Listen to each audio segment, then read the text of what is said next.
I had believed that we could cause less harm by eating less meat. And it seemed like a logical conclusion. Like if I just eat less meat and more people eat less meat, less things will die. Through farming, I realized there's no possibility for animals not to die. There's no possibility for us to have a diet that has animals not die. But then when I'm growing avocados and I'm trapping thousands of ground squirrels a year to protect my avocados, I'm realizing that avocado toast has death involved in it, just not on the plate. Welcome back to the Big Dharma podcast. Today I have Molly Angelhart on the show, and Molly is a really awesome person. She's a mother of 4, I think, right? And a farmer and an entrepreneur and a truth teller and truth seeker. And our paths crossed in Los Angeles many years ago. Her vegan restaurant, Sage, was in the same neighborhood as my business, Red Diamond Yoga. And we have both had massive life transformations since then. And her story is really, really fascinating about going from being a vegan chef and owning an upscale chain of vegan restaurants to being a regenerative farmer. And in the process, she took a lot of heat for adding meat to the menu and has a really incredible story to tell about that whole journey and how she has experienced a lot of truth in her own life and what that awakening process was like. And then also has some really personal perspectives on other really important matters like immigration, and just other social issues that seems to be really, really heated right now. So I think this is going to be a really insightful conversation. So welcome to the show, Molly. It's so good to have you. Thank you so much for having me. And it bears mentioning that we recorded this podcast already for 2.5 hours and it did not Yeah. record. And so there's, for some reason, the powers that be, and I don't mean like the government powers that be, I mean universal powers that be. There's something that about the timing, and so I'm going to trust that there's some reason that we're re-recording it, and there's some information that's going to come into this podcast that is going to be more powerful, more insightful, more ripple effect in the world than the last one we recorded, because we are doing it again. So I'm going to trust Yeah. that there's a reason for that, that it wasn't just like Mercury retrograde messing up our stuff. Messing up the computer. I know. But it was really great for me to get to know you in that way. So hopefully we can steer this conversation into even more powerful topics like you talked about. So first of all, you had Sage Vegan Bistro, which I think, we should probably start this conversation there and why that context is really, really important because you owned a chain of vegan restaurants and you lived in Los Angeles and that was your identity. And it was a really popular chain of restaurants. And my team and I ate there, went there, hung out there at the one in Culver City all the time. You guys were open late. And I think that 5 years post lockdown, we can all look back on that experience, with different perspective. But can you walk us through what happened with Sage and not only the business side of it, because that was a big deal, but also the cultural piece about adding meat to the menu and how that has like completely shifted and changed everything for you? Yeah, so I think we have to take it back to like 2013 to really start. I, you got to imagine, I live in a golf course. I have a nice house. I have a pool in the backyard. I have palm trees. I drive a Lexus hybrid. I have 2 of the many restaurants that I built. And I'm an environmentalist. I believe that the vegan diet is the way forward for humanity. I passionately am committed to being the ripple effect in the world, highest quality, nutrient dense, farm to table food that I can get. And I go to the farmer's market and that's my identity, right? And my brother founded an organization called Kiss the Ground. And so Kiss the Ground is a nonprofit that's a soil advocacy nonprofit. And so he, before he founded it, he goes and he meets this guy, Graham Sate, who explains like the simplest thing that we all kind of know but don't cognize like really clearly, that every plant that's growing is sequestering carbon, and that plants are pulling carbon out of the atmosphere and putting it into carbohydrates into the soil to feed microbiology. Like that, we all know that on some level, or I think we all know that on some level, but I didn't really get the power of that, and like, whoa. And so I had an awakening, and I also had an awakening around like cows are not the enemy with regenerative agriculture. And I also had an awakening about food waste being super bad, and that it's, but there's no way to monetize people's food waste in a way that people can feel guilty and we can make money off of it. And so you're not going to hear that food waste is like the number one problem for methane in the environment. We just don't talk about it. It's just like, it's not, everybody's like this carbon, carbon, carbon, carbon, bobbleheads, because it's going to sell solar panels, windmills, electric cars, and on and on and on. There's no way to make people feel guilty about their food waste and then have it make oligarchies money. So anyways, I realized, wow, like I have these vegan restaurants, I think I'm doing the right thing, and I'm throwing mass amounts of food waste is going into the landfill, and that's actually a problem, and cows aren't actually a problem. So I need to figure out what to do. And at this time it was like illegal to take your own compost out of the city of LA. Most cities have a monopoly on the trash, and so you're not allowed to just choose to move trash, whatever. And so I start thinking like, how can I get my own farm? Because if you're the owner of the business, you can move the compost. And I just get totally inspired by turning our food waste into healthy soil and turning it into more food. Like, keep the food in the loop. It makes so much sense.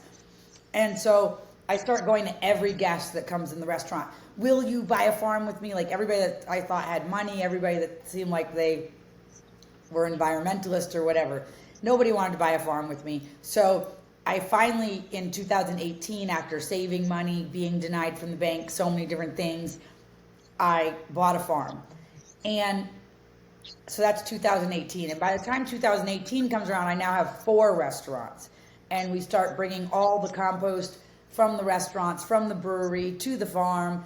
And through farming, I just realized so many psyops, like so much was a lie. And I'm sitting there, I'm breastfeeding my own child. And then we have this cow, Una, and we're milking Una, but I'm vegan. But Una's calf can't drink all the milk that she's producing, so we're milking off the excess milk. And I'm feeding oat milk to my son that's not breastfeeding, my older son, my toddler at the time. And I'm thinking to myself, how come my breast milk is like gold, like God's perfection and all the immunity that the baby needs, and Una's breast milk is like going to cause cancer and is filled with blood and pus and shit? And how could that be? Like, how is her milk not just the same perfect and divine food that my milk is? Like, how could it be? Mm-hmm. And so I'd start feeding my kids raw milk, and then eggs, and on and on. And so by the time the pandemic hit, I had known I wanted to sell my restaurants, and I wanted to just full-time be regenerative farming. But I was literally scared of the vegans. Like, we're going to be real. I was scared of the vegan. Yeah. And so I just wanted to sell it to someone that was inspired by that mission and quietly go about my business and become a regenerative farmer. We are doing tons of business. 2019, we get a deal for $25 to $31 million. This is so exciting. We're going to sell my business. I'm going to basically get to retire. I'm pregnant with my 3rd child. I have 2 young children. I waited, and I'm like, maybe women can have it all. Maybe it wasn't a lie. I'm going to get a windfall of money. I worked all these years. I missed every birthday party, wedding, everything. I never did anything socially. I just worked. And now I'm literally going to get to be a full-time mom. Like, maybe we can have it all. And Q4, so in a big deal like this where there's a lot of money involved, there's all these markers you have to meet, and there's due diligence periods. And so I have to meet these certain sales markers. So the final quarter of 19, I out of the park. First quarter of 2020, way out of the park, like trending to do $9 million in Culver City, you mentioned, like $5 and $7 million in my other stores. All I have to do to get $31 million is have the most basic quarter ever, quarter two of 2020. And then they shut us down in March of 2020 for 2.5 years, no indoor dining. And my fourth restaurant was under construction, not open yet, I guess. I think actually is the true timeline. I think I messed that up when I was telling you earlier. And so there I am. Okay, pivot. The deal just evaporates. There is no VC money for restaurants. Restaurants are not on the investment list, right? And I don't know what's going to happen. The farmers markets are closed. The farm, I don't know what we're going to do. And just pivoting. But this is not the time to change my restaurant to meat. This is not the time. You can't sell the restaurant. And to be honest, I was naive enough to think that there was going to be a back to normal. Like, I wasn't naive enough to think I should have to wear a mask or I should have to get vaccinated or any of those things. But I was naive enough to think that this too shall pass, that we will go back to some sense of normalcy. And so I should have cut my losses I should have taken like PPP money and whatever and went out of business. That's the reality of what I should have done. But 2020 is, hindsight is 2020, right? And in 2020, it didn't seem possible that they would close us for 2.5 years. It didn't, the venture capital people were like, let's just weather this storm and then we'll get back to the deal. It seemed like I was still going to be able to make a lot of money and sell my businesses. And so I continued with the path forward. I even considered opening more restaurants. And I thought, well, with 4 restaurants, we were able to sell it for this much. If I could, these other states that are not shut down. So I bought a farm in Texas and I started looking at locations in San Antonio and Austin. And I'm like, okay, I'm going to do farm to table where they're not closed over there. But as the sales kept waning and waning, it really seemed dangerous for me to invest any money. And then it seemed like, oh, I can't even keep these stores open. So it just kept going. And it just, they'd open us up for, oh, you can have indoor dining. And then it'd be like 3 weeks later, like the hospitals are overwhelmed, blah, blah, blah. Yeah. So I would say that I went through 2020 and 2021 thinking that we would get back to normalcy. And then 2022 was literally just like selling off my own resources to pay payroll, pay bills. And then I started closing restaurants in 2023. And in 2024, I had the thought, I'd sold my farm in California, I'd sold my rental properties, I'd sold everything, just trying to keep everything afloat, pay mortgages, pay insurance, pay workers' comp, pay my employees. And I thought, well, I should close these last 2 restaurants because it's just, I'm losing so much money and we're running out of money. There's no money left and nothing left to sell. And I thought, well, I had this idea that maybe what was wrong was that the business was no longer in integrity with what I believed. And so as a last ditch effort, I decided to transfer my last 2 restaurants that were still remaining. I had closed Culver City, I'd closed the Cloud Kitchen, I'd closed Agora Hills. I still had Echo Park and Pasadena. And the thing was, Culver City was my best location, but the landlord wouldn't renew my lease without a personal guarantee. And I was losing money. Yeah. And he was raising my rent. I'm like, it's crazy for you to think I can give you a personal guarantee on the next 10 years when we don't even know what that includes. And I'm losing money right now, and you've been paid rent every single month. I've never missed a month of rent. The thing is, I never got behind on rent till after COVID, because it wasn't, during COVID, we were able to, it was just to go, there was way less staff, there was PPP money, there was all these things that impacted. Once we got back to like, we need a bartender and a busboy and a food runner and the kitchen staff and servers, all of a sudden, there just was no way to make it work. And so it was in the reopening of the world that I actually couldn't make it because people had been retrained, had been indoctrinated. I mean, I talked to so many girls like, well, it's literally no longer necessary to get dressed up, go out on a date. You can just Netflix and chill, scroll through, invite a guy Yeah. over and cook him dinner, and that's acceptable. And so and then so many people were still working from home. So we used to have what we called family dinner and then singles dinner. So family dinner was like between 5:30 and 7.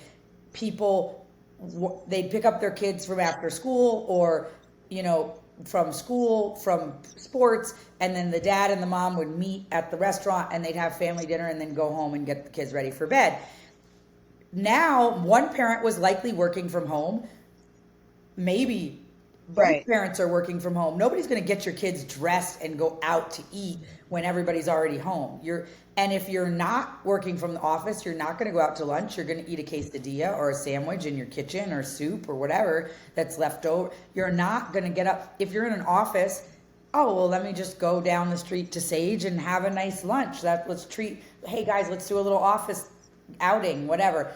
Those things weren't happening. So the culture had changed. And because the culture had changed, the sales had changed. And there was businesses that had pivoted and figured it out. But I also think that there was a world of no longer that interested in vegan food, or maybe vegan food wasn't healthy. I think a lot of the carnivore thing came out through COVID. I think people started cooking for themselves and wanting the highest quality ingredients and seed oils, and there's very little vegan food without seed oils. So all of this shifted in the culture. So I decided in 2024 on Earth Day to make an announcement that I did not believe that veganism was the path forward for humanity. I didn't think it was in our best interest, and I thought that regenerative agriculture was. There's no restaurants doing 100% regenerative agriculture food. And I believe that that's the path forward. And I'm shifting my restaurants, and I hope that the community supports it.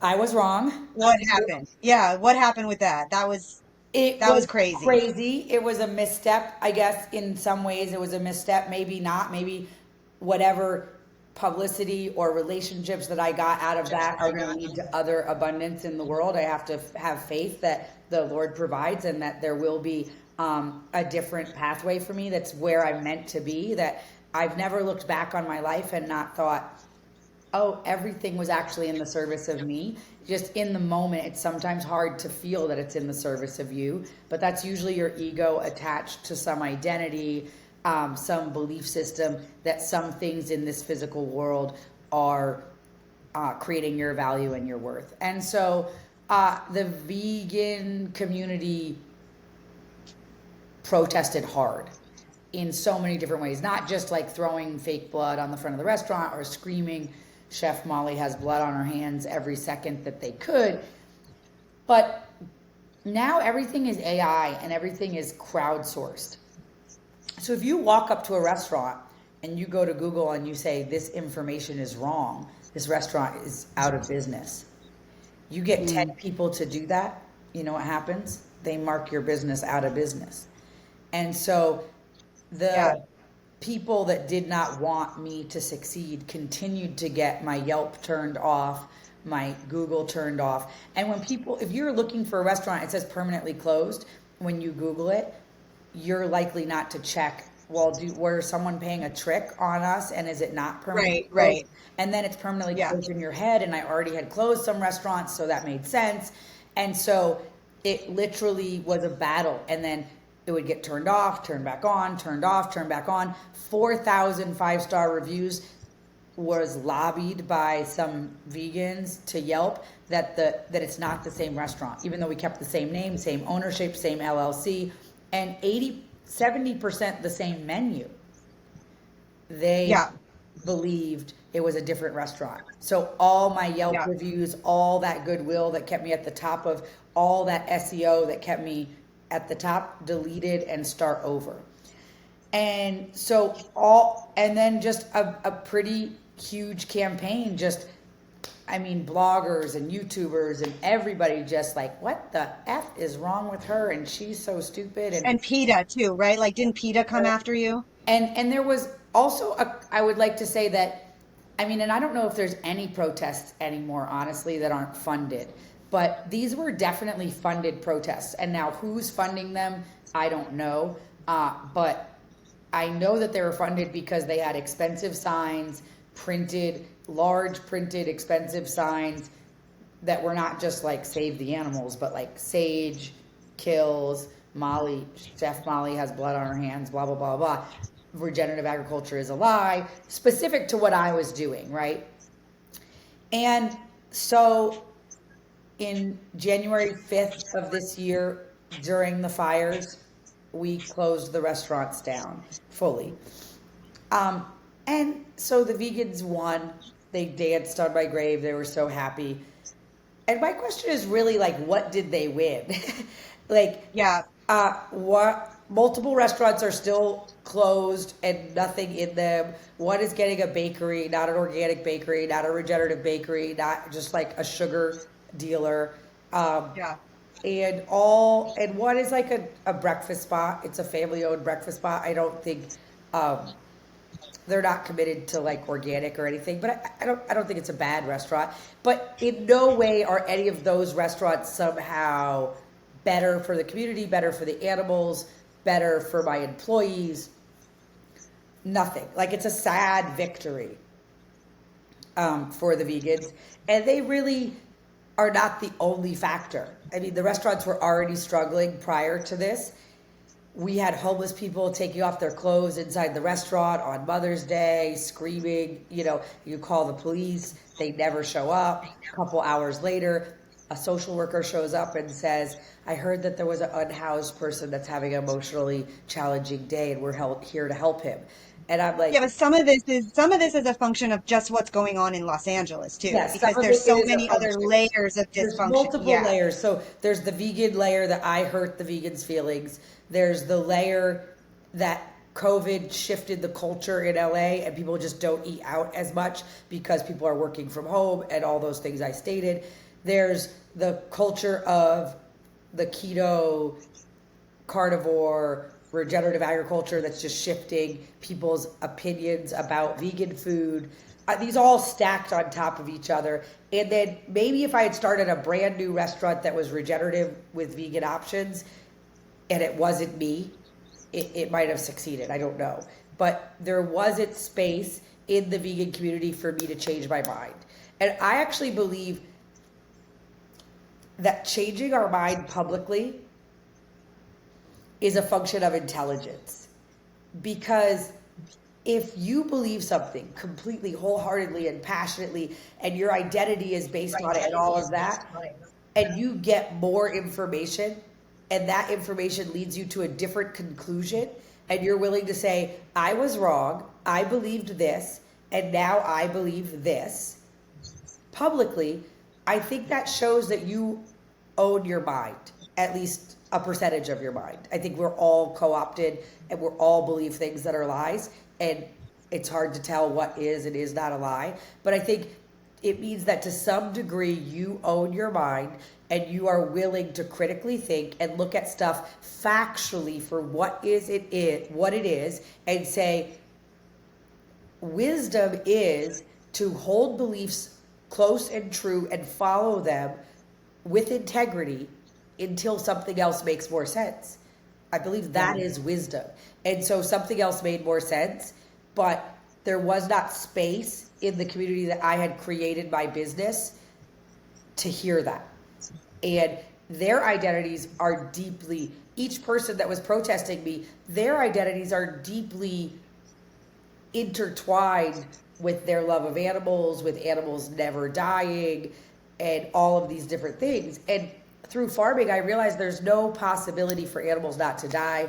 There's no possibility for us to have a diet that has animals not die. Look at the gecko behind you. I know there's speaking of animals, there's lots of them that show up here. Sometimes we have little guest appearances, so hopefully we'll have one today. The I furry just friends saw, like to walk out of the woods. I just Yeah, yeah. like a gecko run. But Yeah, they're on the screen. there's no way for Death is not a failure. Death is a function of life. There's no life without death. And so I had believed that we could cause less harm by eating less meat. And it seemed like a logical conclusion. Like if I just eat less meat and more people eat less meat, less things will die. But then when I'm growing avocados and I'm trapping thousands of ground squirrels a year to protect my avocados, I'm realizing that avocado toast has death involved in it, just not on the plate. So no, I'm not eating that ground squirrel, and maybe if I had more integrity, I would. But I wasn't eating that ground squirrel, but I was um, killing that ground squirrel by eating avocado toast. And so, and then I start growing vegetables, and I'm like, oh, our soil's not that good, and so let me get some fertilizer. And I'm researching this fertilizer because I'm a vegan, right? And I want to have the least harm. And I'm like, oh, okay, so this is blood meal. Well, where does the blood meal come from? Where is it coming from? Oh, it's coming from the consolidated feedlot system. Okay, well, let me get into chicken poop. Like this fertilizer seems like nobody's dying to get chicken poop. And you're like, where does the chicken poop come from? Oh, Purdue and all the chicken companies sell their manure to these fertilizer companies that compost it and pelletize it. And so then I'm going, okay, so every vegetable that's organic is growing on top of the consolidated feedlot system. So if I believe the consolidated feedlot system is bad, now that's how I end up with Una, my cow Una, because I'm like, I need to have my own cow so I can have my own fertilizer so that I'm not contributing to the consolidated feedlot system. So I just start, and then Una's first calf is a boy, and I'm like, well, what am I going to do with a boy cow? I don't eat meat, and I don't kill animals, and that's not going to turn into a milk cow. And so am I just going to keep this cow forever for manure? So yes, I keep this cow. And then you start having more babies, and you're like, wait, we can't just keep every single cow and feed them forever. It'll eat us out of house and home. And you start to realize that any system is going to have death in it. And then you start looking at grass. Grass is living on death, and it's on the biodegrading of smaller microorganisms. And then what level of life are we deciding is important? And it all just came together. And that's like really the underlying concept of my book. Is it starts with veganism, but all of the psyops that got revealed to me just by watching nature, and all of these things that I believed completely got dismantled because they don't make sense in a farming environment. They don't make sense in a nature environment. And there's no way. And then, there's all these statistics. You hear these statistics like if we just turned this much grazing land into growing lentils, everybody could have plenty of protein and we wouldn't need to kill the cows. But you can't grow lentils on all grazing land. We graze cattle on places, we graze goats, we graze sheep on places that you could never grow a vegetable or a legume or anything like that. The beauty of bovine is their ability to turn something that we cannot eat at all into high quality protein, leather, bones, collagen, milk, cheese, dairy, all of it out of grass. I mean, that's a miracle. And it is. And then you start to look at, well, does the lion feel bad for killing the gazelle? No. It's just a function of life. And if there wasn't the lion, and so then you realize like every area has a keystone species, and then you realize humans are the keystone species on the planet, and we're not stepping into our role. We're actually trying to separate ourselves from nature, as if we were separate from nature, that would somehow solve for the problem. But no, we're the keystone species. We're actually meant to step into nature and work with her, work with God, and push all of it forward. And so, and if we don't work as the keystone species, God, nature, the universe will shake us off. And there'll be a different keystone species. Like that's the reality. But we are here and we belong here. And the biggest psyop of all of it, the biggest psyop, people say, well, why would people have a psyop around veganism or whatever? Because all of the environmental psyops, every one of them the underlying message is you don't belong here. You are the problem. You are a pestilence on the planet. Yeah. So it is okay that we are becoming infertile. It is okay that we can no longer have children. It is okay that you're being poisoned by chemicals in your food and you're even poisoning your children. Like, it is all okay because we are the problem. And if we just die out, it's going to be okay. And so that, nobody's saying that out loud. I just said it out loud, but nobody, that's not what's being said. Right, but that's the undertone. That's like the undertone of the message. I gave up a lot of money during COVID. I got offered a bunch of ads, like doing things that were all environmental, like, and they would call me. They're like, "We're shooting a commercial. We need a regenerative farm, and your family is diverse, and all your little brown babies. Let's utilize that to sell some kind of whatever." And it was always some kind of NGO partnered with some brand, and they're like, "We got to hold the gas company's feet to the fire." And I'd be like, so I'd ask questions like, "Okay, well, what do you mean? We're having this Zoom meeting to talk about this on a computer that child labor was done to mine the minerals for the battery in the computer. You guys probably drove a car, a subway, a something that used fossil fuels to get somewhere. Like, we can't hold the fossil fuels companies' feet to the fire as long as we are still participating in this system." And I remember during COVID, they banned drilling oil in LA, and everybody was celebrating it. Everybody was on social media like, "It's a success." And I vaguely remember that too. and I was like, "This, are they getting rid of the gas stations in LA?" Because this just seems like we are outsourcing our suffering somewhere else. We have the strictest regulations on cleaning up after ourselves, blah blah blah blah, in California. So why do we want to stop drilling in California and be getting our oil from Russia, Ecuador, Brazil? Like, we want the Achuar people in Ecuador to be displaced so we can drill oil in the Amazon, because LA, which is a major metropolitan area with tons of pollution that's using tons of oil, which has tons of oil underneath it. Why would we stop drilling in LA? Makes no sense. And these are the kinds of things that had me awakening and awakening and awakening, because nothing made sense anymore. And so I went through most of COVID in a state of, I have no idea what I believe, but I know that what I have believed isn't true. There's no logic or fundamental truth in it. And it only makes sense living in an apartment in a city, being told these things, driving your hybrid, like getting your butternut squash wrapped in plastic at Erewhon.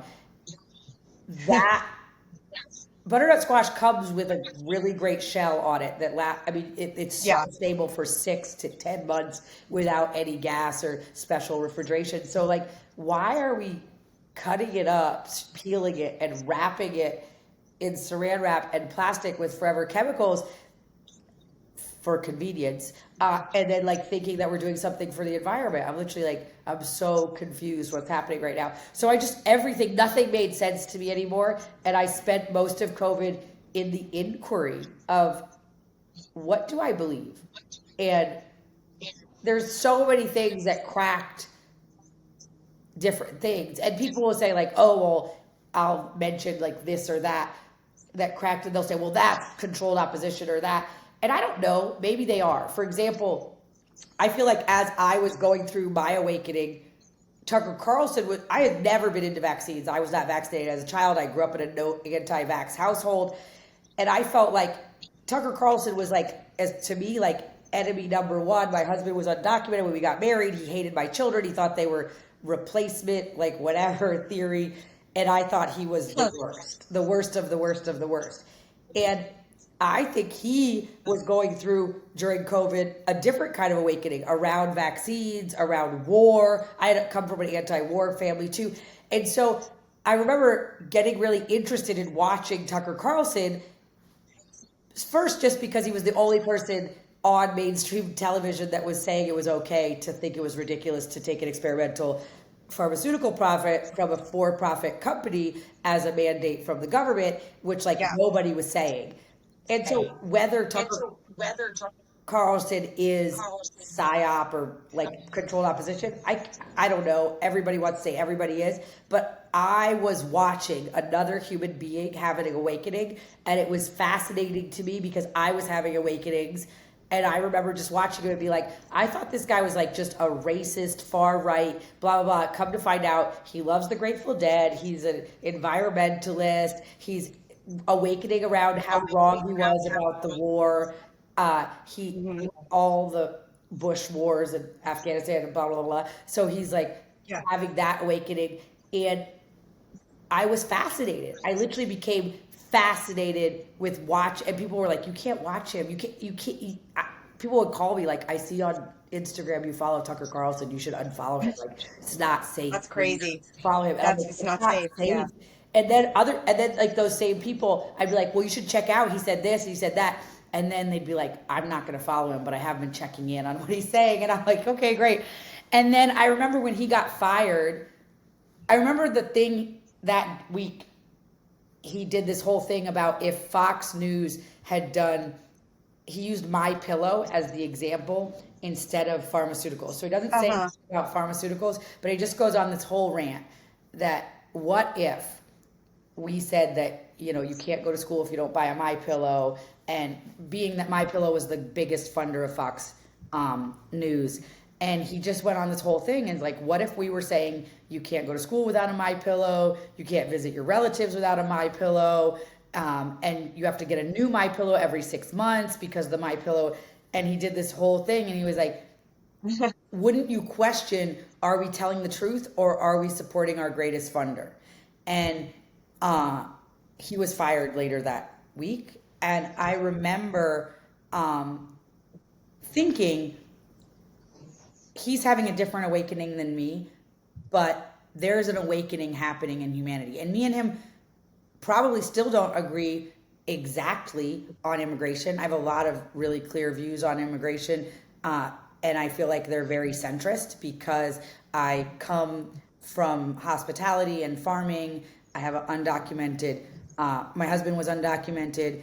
Osmar is not my biological child, but we took custody of him during the pandemic, and he was an unaccompanied minor that reunited with his parents in Los Angeles, and then we ended up taking him in. And I had a lot of awakenings around tons of different stuff during that time, and even taking custody of Osmar and hearing how he came as an unaccompanied minor during the Trump administration and how the Trump administration treated him, and Yeah. how they treated him really good, and like none of that was true. And I also took You mean the keeping kids in cages thing? yeah, That thing? yeah, and he literally used the word, they treated us like kings when we finally got from the whoever was moving them to the US custody. It was like way better, right? So all of these things. The child said that? Yes, he's now 22 years old, but yes, he said he was 14 or something when this was happening. If he's 22 now, I don't know how old he is during the Trump administration, first Trump administration. But anyways, so yes, so all these things were waking me up, and I say all that to say, do I think that me and Tucker Carlson will agree on everything? No. Do I think that and me and Alex Zach are partners in the Confluence Festival. Do we agree on every single thing? No. Are we both committed to understanding truth and perspective and having curiosity? Yes. And so anybody that's curious and asking questions and fundamentally questioning what we've always believed is interesting to me. And that was the major shift that I had during COVID. And I just kind of gone on a whole tirade, but I don't know where we're. No, I love it. And this is why I find you to be such a fascinating, important person to have a voice because number one, your humility around your process is incredibly refreshing because very few people online talk about the things that they think they might have gotten wrong, how they changed their mind, and ever even saying I was wrong about this is like a big deal. Like that's a really big deal that most people never ever do. So I think that's really big of you, like really elevated of you, very mature of you. it shows a lot of leadership. Like actually I was looking at your Instagram today as I was prepping for this, thinking like, okay, since we last talked, there's been so many, political things that have happened, and do we want to shift the conversation? Do we want to talk about anything else? And I was thinking Molly should run for office. Like, I was like literally thinking like what a strong leader to have these humble, like you said, centric perspectives, and also to be vulnerable about saying like basically the story that you told is you lost everything that you worked for.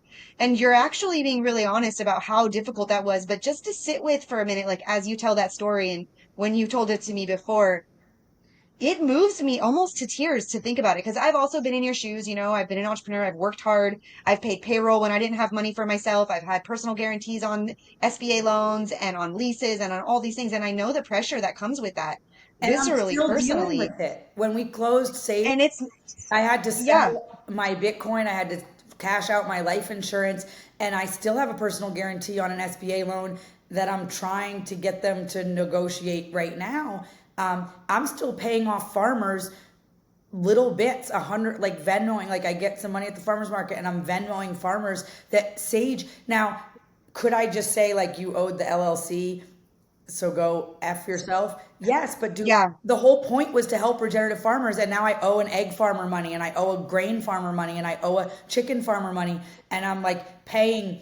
I just paid $800 on $5,000 that I owe in flour. Like, what in the world? And I don't have the flour. It's not like I can make bread and sell it. Like, this is stuff yeah, that went into a restaurant that was failing. And now me and my husband are just trying to pay it off. But just to make the final payroll, I had to sell 2 Bitcoin, my life insurance, and all the gold coins that I had. So basically, our nest egg is gone. And so, we're literally out here on skinny branches right now at Sovereignty Ranch in Texas. And so, like, anyone that's out there that can support buying meat, buying yeah. anything, like buying sourdough bread, we'll ship it to you. Like, whatever, I'm super happy to take your support, and like I'm be really vulnerable about that. And our brewery here is not even finished because I ran out of money. Because I had to basically, I need $250,000 to close to finish the brewery, and literally that's what it took for us to close Sage. And that's not everything, but that's how much we've thus far spent to close the restaurants. And so, just to give people a sense, like it's been really hard. And I believe that we're going to thrive in this new model and everything. And so, if there's anyone out there that's interested in investing too, we are raising that 250,000 so we can finish the brewery and keep doing what my vision was. But instead of it being a restaurant on Sunset Boulevard where there's video screens showing cows in a field, you can sit on the patio and see the cows being moved every day, see the holistic planned grazing, go look at the pigs in the forest after you ate bacon, and you can have that relationship to, wow, this is how food can be created. You can come here and see multiple families living on one land trying to make it together. And I hope that that is the ripple effect in the world. And so if you come to have a beer, or you come to have a meal, or you come to stay in one of the tiny houses, my hope is that you go out into the world and you be the ripple effect to help create more farmers, to help create more local food systems, and to really shift consciousness in this way. It will work. And I'm thinking of somebody that I know actually who's in Texas that I can introduce you to. That's an investor that I'm going to text you right after we stop recording. And whether it's her or anybody else, like it will work. And I understand the deep-seated frustration and pain. I had sold my business in LA, the one that was down the street from yours, at the end of 2018 because I had this really strong feeling that it was like I had to make a move. But those were really challenging years for me too. And it remains to be challenging as a result of all these economic shifts. And I was in my own small way, I didn't have a big platform or anything like that, speaking out against these egregious restrictions on business owners because it was so unjust to insist that business owners are able to operate their businesses in the guise of, safe and effective. And the fact that that is still having a detrimental effect on the livelihood of hardworking Americans at every corner of society. I don't think that there are enough people that have spoken up about how devastating it has been on them economically and on their health, how many people relapsed, how much abuse there was during that time, how much real devastation there was, it's still affecting us today. I was actually even thinking when you were talking about like how when you reopened the business, there were all those reasons why people didn't come anymore. Yeah, they might have been working at home, but they also might not have had the resources to go out to eat. Oh, for They sure. might not have had the money to go out to eat. For sure. And I think about this, like I have cried on other podcasts telling the story of like closing, and as I I get a bet. little further away from it, I can be less emotional. But I write a weekly column for Epoch Times, and I did recently write like a column, and I sent it to the editor, and I said maybe I should just get over it and stop talking about it. But I literally said like, who's gonna pay for my lost dreams? I put 15 years into building something up that had value, and bureaucracy and bad policies stripped that value away to no fault of my own. And Yep. so who's going to pay me for that? And what's interesting is I had those same thoughts that you had too, but I had investors, I had partners, I had 350 employees, and everybody that I was bouncing it off of kept telling me like, it's crazy, Molly. You are netting $1 million a year. Like this is like, there's nothing, what could happen? Literally, what could happen that could destroy, like you are just at the beginning of this growth. Like I had an all cash deal before the 25,000 for 10, I mean 25 million for $10 million, an all cash deal that could have Mm. closed in like 6 weeks. And I Oh, fuck, you probably kick yourself every single day for not And taking that. everybody That told me that that will that's probably haunt you. crazy. You can't take that. Think about your children. Think you're making $1 million a year. By the time you pay taxes and by the time you split it with the investors, it's going to be 5 million, and then taxes, it's going to be 3 million or 2 million, and then that's just 2 years of your work, and then and just Yeah. yeah, right. Yeah. At 2 million is better than millions of dollars lost. It Right. there Having to sell everything. and I think so the that story is is important though, because we can't comply with the shit if they do it again. And I think this is why it's so important to talk about the lies and to talk about if you're in that bubble, if you're in a city, you're, if anybody is still even consuming mainstream news, even if you're constantly in doctor's office, if if you're listening to that kind of influence, if you're living with fear and shame and toxic relationships and dependent on alcohol and you're not healing yourself and you're not pulling yourself out of that matrix, then you're going to be manipulated again if they try to pull something like this on us again. for And I think it's sure. just so important. We cannot comply And that was the with, message in my op-ed, like in my weekly column, and it got a ton of comments and shares, like more than a lot of my other articles do. And I had almost not submitted it because I wrote it like in a like I write from 4 in the morning or 5 in the morning till 6:30 when my kids wake up is when I get up early and I drink my coffee and I write. Um, and I was just feeling frustrated and pinched financially, and I wrote that piece, and I thought, Molly, just get over it. Like, why are you still talking about it? But on the other hand, not everybody owns a brick and mortar business, and not everybody knows what the impacts were. And so I do think I need to keep yeah, speaking up on that uh, so that people understand. I think so too. And that's why I enjoy all of your content on social media because you're such a grounded voice of truth coming from this place of like you've lived through these incredible injustices and you have such humility about it by being able to speak about it alone. Like there's things I've been through to be quite candid that I still struggle to get out of my mouth because there's that story is it's so deeply personal, and when we tell those deeply personal stories it creates a lot of vulnerability, and the more that all of us are able to be honest and do that, I think that the more real we can be about what's actually happening on the planet And I agree. And I also think that when I do it, it gives other people permission to do it. And I think that people are scared to say it's hard. People are scared to act like when people go, how are you doing right now? And I said like, well, I believe the Lord provides and we're struggling right now. people like don't know how to react to that. Like they think I should just pretend that everything is okay. Yeah. How are people going to know that I need support if I don't? I realize that I'm very strong and I'm very entrepreneurial, and people tend to think Molly's got it handled. And even in my own community, Yeah, same here. I was just talking. Yeah. What did I said? It feels a little bit like I'm dragging a ton of baggage trying to go forward, and everybody around will pick up any bag I ask them to pick up, but nobody's just saying, "Hey, Molly, let me lead with this and let me drag this part. You don't have to worry about it. I got this, and let me lead this." It Hmm. feels like I'm trying to drag everything, and then like, can you help with that? Can you help with that? Can you help with that? But nobody's like leading with me, and so I think it's important as a leader to be vulnerable, to say I don't know, to say that it's I'm confused.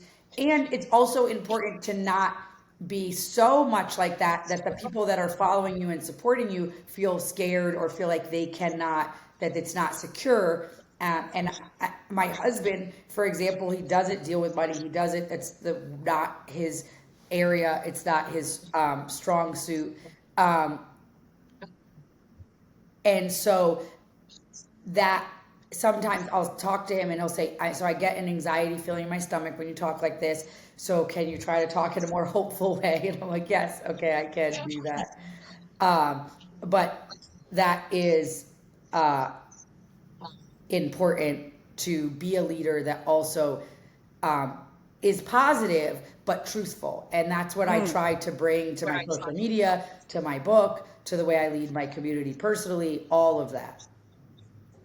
Well, your strength shines through so much, but I know that there's been a lot of hardship around the fallout of what happened through the loss of Sage and everything that you experienced. And it is incredibly unjust, but I do believe, and this might be just my delusional spirituality, I do believe that the integrity that you hold and the coherence that you hold in your own heart and you're in integrity, that will magnetize the right abundance. And I just don't know when that will be, but I believe that it will happen. And I believe that by speaking up and speaking truth, it will lead you and me and all the people that are on this path um, to each other, right? And to kind of like this new earth that we're creating, where we're no longer feeding into that system. And I wanted to ask you because we talked about this before about pork, and it has stuck with me so much because if you know me and anybody that follows me knows that I buy all my food from local farmers. Sometimes I have meat shipped from the Amish. I buy from, everybody here, local eggs, local everything, right? Raw everything, raw cheese, raw dairy. But you had said something about how pork is being fed plastics at the highest level. And that was even something I didn't know about to the degree to which it's atrocious. And so if people are listening to this and they're like, okay, Molly has inside information into agriculture, into how animals are being raised, how animals are being fed, how crops are being raised. What advice would you have for people about how to source their food and what is the best way to feed themselves and their families? You gotta find farmers that you know, and you gotta shake the hand that feeds you. And there's a lot of people, building platforms. Um, I AJ Richards is building a platform called From the Farm. I know that the guy that wrote the book about the dairy industry, like an industry worth saving, um, he's like, I think it's like the honest farmer, I want to say, is his Instagram handle. I know he's starting a platform called Find a Farmer. There's a lot of different platforms that are trying to help people in cities connect. But yeah, it means buying half a cow, buying half a pig, buying a freezer and having it in your garage, knowing where your meat comes from.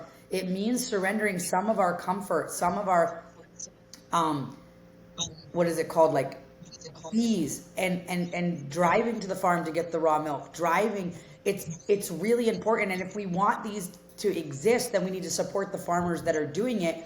And it can't be like, I'm so glad Molly's doing that out there, and let me go to HEB and buy bacon from Right. Mel, because that doesn't support what I'm doing. If you buy my bacon, it does support what I'm doing. And then you might be, well, why do you have to pay for shipping with your bacon, but I can get free over here? Well, because I'm shipping it. Well, not really. Not really, because the cost is baked into the fact that it was probably transported from somewhere else anyway.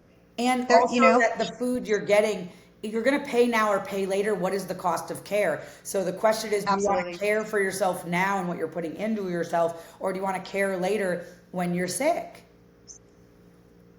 I mean, I tell people that all the time. And then you start finding out where the meat is really coming from, and you look under the hood of the supply chain even a little bit, and you realize that I think it's something like 80% of the meat in this country comes from, there's like four main producers, and they're from Brazil and China. And, even if it says packaged in the United States or product of the USA, that doesn't mean that that animal was raised here. And you have no idea what that animal was fed, what kind of medicines that animal was given, what kind of life that animal had, whether it was a stressed out animal or not. And all of these factors go into the information that you're putting in and that code that you're putting into your body. And at Joppa Health, we talk a ton about the importance of eating seasonally and eating locally, and why, from the standpoint of quantum biology, what's in your local environment is what you should be feeding your cells so that your body isn't confused about where you are. And And that's such an important thing. I don't think our bodies, so in ground beef, there's been a bunch of studies you can see like some as much as 1,400 different DNAs in one burger. If you buy ground beef from me and it's $13 a pound or something like that, so it is more expensive than the $4 ground beef you could get at the store, it's coming from one cow because we harvest maybe 3 cows at a time and then it's packaged. So you're getting one cow's DNA from the United States, from Central Texas. And I think that as humans, we probably killed a buffalo, killed a deer, killed, and then we ate that animal, and then we got another one and we ate that animal, and maybe there'd be some cases where there'd be two animals or three, but we would not be eating 1,400 different sets of DNA from different places around the world with different information encoded in it, telling your body how to act. So there's coherency in everything. The sun, the water, we know there's tons of science showing that water has memory. So when we're eating the food, it has water in it. We're eating the food, it has information from the sun, light, plasma, all the things. And now that information is going into our body. So I just mowed on some peaches this morning that tasted so amazing that just grew on the tree outside my house. That information is telling my body how to interact in this environment where I am. I almost never am like, you know what I really need right now is a peach. But when peaches are in season, it's like, oh my God, give me another one of those. And same with pomegranates. I love pomegranates when they're in season, but I never see those like pink looking pomegranates at the store, all big and giant and looking weird. I'm never like, let me buy one of those. That looks delicious. And so for me, I just realized that eating seasonally, eating what's around us is causing coherency in our body, and eating from thousands and thousands of miles away is causing incoherency. And I would say that for many, many, many years, there's been trade, there's been ships, things like spices and grains have probably moved from all different parts of the world. But meat and vegetables and fruit were always local because we did not have refrigeration Yeah, until they were perishable. Exactly. we didn't have refrigeration until 150 years ago. So this eating food from 1,000 different places around the world in each meal is very new. Maybe you were eating rice Yeah, just from somewhere far away in conjunction with chicken and vegetables and everything else from right there. That is the truth. And we now I think the refrigerator was invented in the early 1920s. Like, it's just 100 years that we've had the capability. I mean, and you think about, in 100 years, we went from always eating food that was local within a day or whatever, to now we ship things like you can eat, a pineapple in New York in December. How weird is that? very weird. And I think that we need to think about that.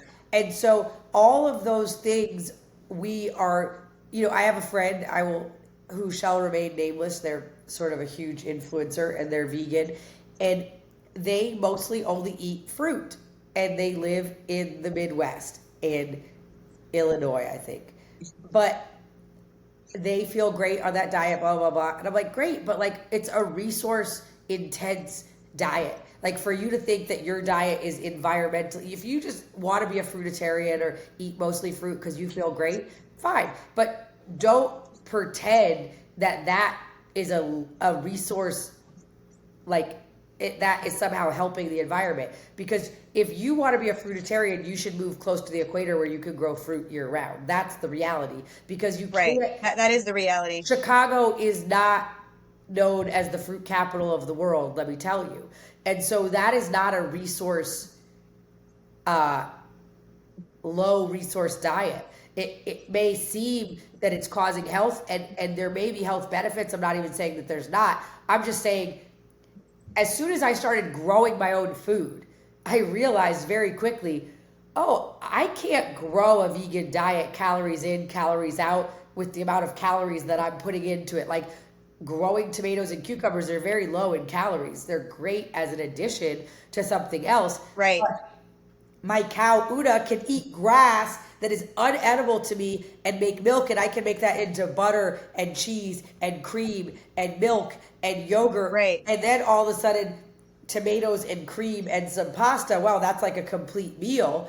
And great, that's amazing. And I did dry farm some Sonora wheat, and we did make pasta and all the things. I get that you can, but it's super hard to grow your own food Yeah. and be vegan. And that is why there's no indigenous peoples, there is no that have chosen for veganism. And basically that veganism did not exist until the invention of the refrigerator, because if you can't get those super nutrient dense calories from animal fats, it is very, very hard to grow your own food.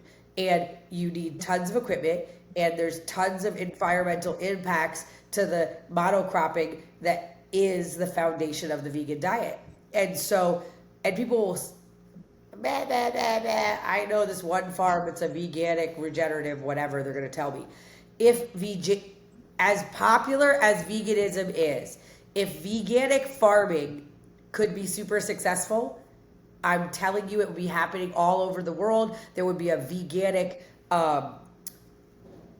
logo like USDA organic, and there would be a certification, and people would be getting certified veganic, and everybody and their mother would be doing it, because it is a huge growing segment. It may be waning right now, but over the last 20 years, it's been one of the largest growing segments of the food culture. So if there was a way to do veganic farming, there would be a veganic seal, there would be a veganic certification, there would be USDA veganic Right. certified, because it would be a way to sell food to people. And it does not exist at any scale. And then people show, I mean, I asked on my Instagram, show me these farms, these veganic farms, since you think that I'm doing it wrong. And it's like, one of them goes and collects sea guana, so bird shit from the ocean. Great. They live close enough to the ocean to go collect up the bird poop that's being left on the ocean. Awesome. That's a cool. Yeah, but that's not a scalable That's not a solution. That's not a scalable widespread solution. scalable solution. No. Exactly. Raping our oceans of seaweed for fertilizer, also not a solution. And people say, oh, just plant alfalfa, and alfalfa is nitrogen fixing. Yes, it is nitrogen fixing. But you take my fields out here, you can't grow alfalfa. Just this year, we're able to grow some alfalfa. But I couldn't grow alfalfa until we grazed animals, until we added the biology from the animals to these dead soils. I wasn't capable of growing alfalfa. So, Like the animals have to actually poop on the soil in order to create that biology to make it fertile enough for other things to grow. there is no forest that doesn't have animals in it. There's no forest that doesn't have death in it. There's no forest that doesn't have ground cover, mulch, where it may be trees dropping their leaves that then the beetles and everything eats.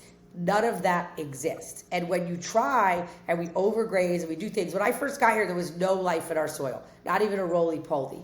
And now we don't even have to pick up dog poop in the yard or where the chickens are, because the dung beetles are making the dog poop disappear within a day. Like literally as fast as the dogs can poop, the dung beetles are taking that down. There was no dung beetles. Like we are making the ecosystem more diverse here. If I go and I till a field, we kill rabbits, squirrels, foxes, snakes, butterflies, tons of stuff. If my cows graze that same field, I'm just putting my cows one day and moving them, one day and moving them, one day and moving them. They're not stomping out and chopping up baby rabbits. They're not chopping up baby foxes, snakes, none of it. It's just we put a higher value on cows than we do rabbits, and that's fine. Like we put a higher value on horses than we do cows. That all that is fine. We're allowed to have views of making, and people say you're a speciesist. I am. I'm human and I value humans over other species. But if we want to have farming that makes sense for everybody, I think I'm a perfect example. I don't even eat meat, but I'm the one who's going to go choose which cows are going to get harvested. I'm incredibly dedicated to the well-being of my animals more than most farmers are. Did I have to adjust my views on death? For sure. Did I have to realize that death is happening all the time? And do I have a different view of it now than I did as a vegan? Yes. But did my view of how good an animal's life should be change? Not at all. And so I actually think I'm a great example of how we can merge these different ideas and still care for the animals. I do think it should be a priority. We let our calves, and most dairy farmers are going to tell you, like, that's ridiculous. Of course you're struggling. You let your calves drink the milk. I don't think it's right to breed a cow every year, make her be a mom, have her go through labor, lick off her baby, and then steal the baby from her. Sorry. Yeah, I don't think, yeah, So it's the level of cruelty there. Yeah, we let the calves yeah. milk on the mothers for 3 months. Mm. And then we let them have 12 hours unfettered access for the next 3 months. And then we only have 3 months where we take all the milk, and then the cow gets bred again, and we have to dry her off. So people would say, well, that's crazy. From an economic place, it is. From a moral place, it's not. But my question is, can we revisit food and not have everything just be about convenience and economics? But yes, do we have a moral responsibility to how we treat animals? Yes, and we can still eat them. Like both of those things can be true. Yeah. Well, I think that what you just said applies to absolutely everything in life. Whenever you are seeking something to be more convenient, I think that there's a scale that you're sacrificing integrity and you're sacrificing divinity and you're sacrificing truth. Like every single time you do something that is for the sake of convenience, it has a cost. For sure. I think that's just the reality of our lives. And so if we're not checking in with ourselves and asking what do we really value, but we're just constantly seeking for that next hit of convenience, then we're going to create, unfortunately, like a very bad outcome, which I think we've been seeing that. We've been doing that, right? Like at scale, we've seen that. Like we're basically going extinct as a species. I mean, the fertility is a freaking problem. It's a really big problem. And we have to really evaluate what it is that we're doing if we don't want that to continue to trend in the same direction. Like if we want to change that trend collectively, we have to evaluate how we're showing up on this planet and what we're eating and what we're thinking and what we're sacrificing and what we're not sacrificing every single day, every single minute of every single day with all of our choices and where we spend our money. Because if we spend our money with you, then we're investing in the kind of world we want to live in versus if we're spending our money at, Publix or wherever else, then we're then supporting those industries and those infrastructures that are doing more damage. So I do hope everybody supports you at Sovereignty Ranch, from everybody that listens to this podcast and every other podcast that you're on and in any possible way that people can discover you, because I really do believe that that is the best way forward. We've been talking for a while, so I want to talk a little bit about some things that are just very recent events. Like, I think it would be great to hear your perspective on the Big Beautiful Bill. And especially on like we've got riots that have just happened and protests that have just happened the last couple days on a topic that's really, really close to your heart that you talk about publicly a lot, which is immigration. So I hope we have a little bit of time to talk about those two things. Whichever one you want to start with first, I think your perspective is really valuable to me and I'd love to hear your thoughts. So I'll start with immigration. Um, I mean, you already said that when your husband was at the time that he came to this country was undocumented. I think that context is important. yes, so I have a adopted or took guardianship of uh, a son and then my husband. So there's two um, major relationships in my life. Um, but I have other relationships in my life too.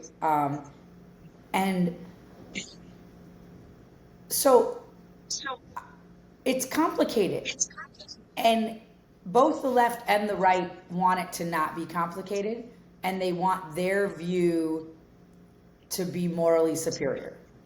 And I can understand and see both views. So I can understand that from an emotional place, I would want amnesty. I can say that I still participate in the voting system. I know a lot of people in the truth and freedom community are mad that I still vote or whatever, and like we should just be fully out of it, blah, blah, blah. I get those text messages and emails and DMs all the time. But so I did vote for Trump and I did vote for him, and I knew that he wanted to um, crack down on illegal immigration. I think that we need a secure border. I believe fundamentally that we need a secure border. And I understand that my entire life, my children, my businesses, my husband, my marriage is all because a 16-year-old boy borrowed money from his neighbor and took a treacherous journey that was super hard and super scary. And that sacrifice has given me everything I have. But that sacrifice can't be a policy. It can't be a policy for the United States of America. Like Elias Sosa did this illegal thing and it worked out so great. Look, he got the American dream. So we should just let everybody come illegal over the border. That is not real. And so on the right, people scream, send them all home, round them up, they're illegal, close the border, and all of that. And on the left, they scream stolen land, borders are illusion, it's just a line, blah, people are not illegal, and all of that. And so I want to dissect that both of those views are made specifically to keep us at odds with each other. So I mentioned Tucker Carlson, so like I'm going to hate, before the pandemic, hate Tucker Carlson because I think he hates my children because they are replacing white children or whatever I believed, right? So these ideas are meant to keep us divided. And I would even go so far to say the fact that ICE is raiding fruit vendors and middle school graduations and family-owned restaurants is also to have the chaos and the upset be louder. And so on an emotional level, do I think that three men should be tackling a strawberry guy selling strawberries on the side of the road, or dragging a mother away from her children, or zip tying a 7-year-old's hands? Absolutely not. No. Absolutely not. Do I think we should be focusing on criminals first? Yes. Do I think there should be a pathway for DACA and for people that have been here for extended periods of time, paying taxes and all of that? Yes. But again, we're kind of arguing about something that's really on the surface. And so what I want to ask people to like shed whatever you believe about immigration right now while you're listening to me, and just be willing to consider my ideas, because consider I may spend more time worrying and thinking about immigration over the last 13 years than the average American. The cartels are securing the border. The border is secure. Every person crossing, no matter what you are hearing on the news, is paying to cross. Every one of them is paying to cross. So does that change any view that you have of the people crossing if you know that they paid $10,000 to $13,000 to cross? And if they can't pay, they're going to go into indentured servitude for sex trafficking, labor trafficking, et cetera, et cetera. So that's the first thing I want to say. 350,000 children were lost that were in our custody and then given to somebody like me. I took guardianship of 2 different people over the last however many years. Osmar lived with me for a long time and is in our family, and I took guardianship of another young man as well. So my question is, does it change things when you see these lines of people and you think, well, they're just poor and they're just looking for a better life? Does it change things if you know that they're paying a violent criminal organization to get here? Now, again, now just consider that. Then I want you to consider that people are dying. 100,000 plus men go missing a year that say they left on that side and never get here. So they just disappear. I've heard statistics as high as 50%. I've heard 30% of women coming from South and Central America. So this is not just at the border in Mexico, but along the journey are being raped. Children are being trafficked. Children are being used as a way to get across and not be dumped back on the Mexico side, and then being dumped once they get to America. I want us to consider all of those things for people that are saying it's a humanitarian crisis at the border. I want to ask, is the humanitarian crisis what the U.S. is doing? And I'm not endorsing one side or the other. Just ask yourself, or is part of the humanitarian crisis what the cartels are doing to these migrant workers that need jobs? And then for the right, for people on the right, I want to ask a couple more questions. We need the labor.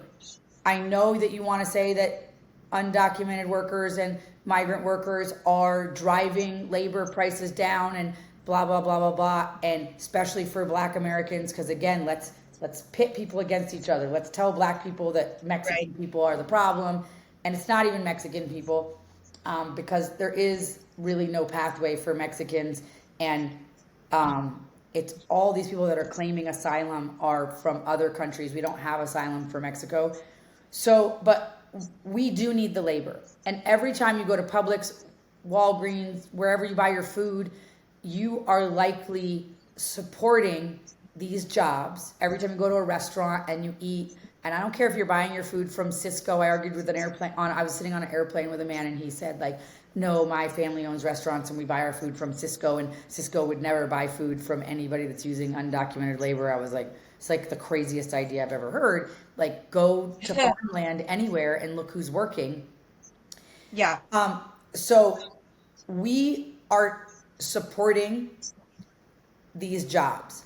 And so even if you are not an employer of undocumented people, I am not an employer of undocumented people, we support with our dollars these jobs. So is it fair that we are enriching the cartels with our need for the labor? Is it right that we are putting people into these positions of being trafficked, of paying the cartels these monies, of bringing drugs across to get, because the jobs exist? And so we just want to turn off the faucet at the border and say that's what conservatives want. I get that. Great.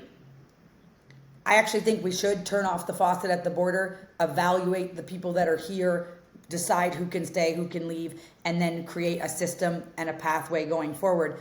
But we cannot deny that we need the labor. And we need the labor more than ever because we have people that are coming into the workforce out of COVID, people that graduated high school during COVID, people that graduated college during COVID are terrible workers. And the more that AI becomes this awesome tool, the less people have to do anything hard, the less that people have to actually be able to do things in the real world. And when you don't have to do things in the real world, you don't know how to function and have a job and be out in the sun or work a job where you have to run up and down stairs or whatever it is, be in a hot kitchen or work in construction. And so we are making weak men and women in this country. And so we need the labor force. And so my idea, and this idea is not perfect, and it tries to find the middle. And I would also say to the left, who's screaming humanitarian crisis, there is thousands of people, hundreds of thousands of people, millions of people here that are stuck here, that haven't seen their children in 25 years and are sending money home. Maybe have family here and family there, and their families are there, and their families are single. And so there's a suffering there that the left is willing to just put up with rather than finding a solution. And so I would say that the right and the left are both causing harm in their ideas and what they want, or not that they're causing harm. Either one of the ideas cause harm. And what I'm saying is there's going to have to be compromise, and everybody is not going to be happy. But we are in a deficit. We are printing money at a clip we have never done before, and it will come to an end. And our government does need the money. And everybody that wants there to be free this and free that and wants to suck on the government's tit, we need there to be a government that is creating revenue, not just by printing money and then taxing us. So one amazing way that we could create labor is if we had a long-term, low-skill work permit that costs the same as what the cartels are charging, but it flies you directly from Mexico City into this country. You land at the airport, you get off the plane, nobody rapes you, nobody kills you in the desert. Also, everybody that's crossing, let me tell you this, are also being scheduled to be robbed. So people that are crossing, there's like a scheduled getting robbed. And so they basically lead you to somewhere where these people are going to rob you, and accidentally you end up in this place where you get robbed. Well, that's also all part of the scam. So these people are traveling with everything they own in the world, and then they're going to get robbed on purpose on the way. They may get raped, they may get killed, they'll definitely get robbed along the way. And so my idea is that we have a work permit, and maybe we make it cheaper. Let's make it $8,000. Let's undercut the cartels, but let's defund the cartels, not defund the police. Let's defund the cartels, and let's fund our government with that money.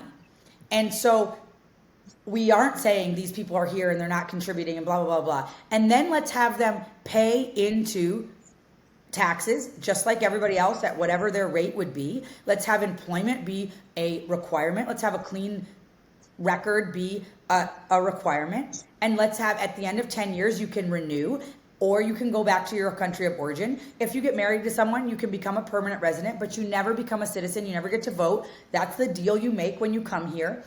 And this solves for, we know who's coming in. We can have specific labor that we need coming in. We can choose for that. It solves for people stuck here and not seeing their family for 20 years at a time. Their dads and their moms because they can't leave and go back and then come back again. Yes. Because they can't do. And so what if that would create something that defunds the cartels, stops the flow of drugs and money and trafficking, brings people in to do the jobs, has them pay taxes, and maybe they don't pay the whole amount if for Social Security, because they're not going to get Social Security, but maybe they pay $20 a paycheck. It's a stipend. It's like, we're here and we want to pay for your elderly people into it.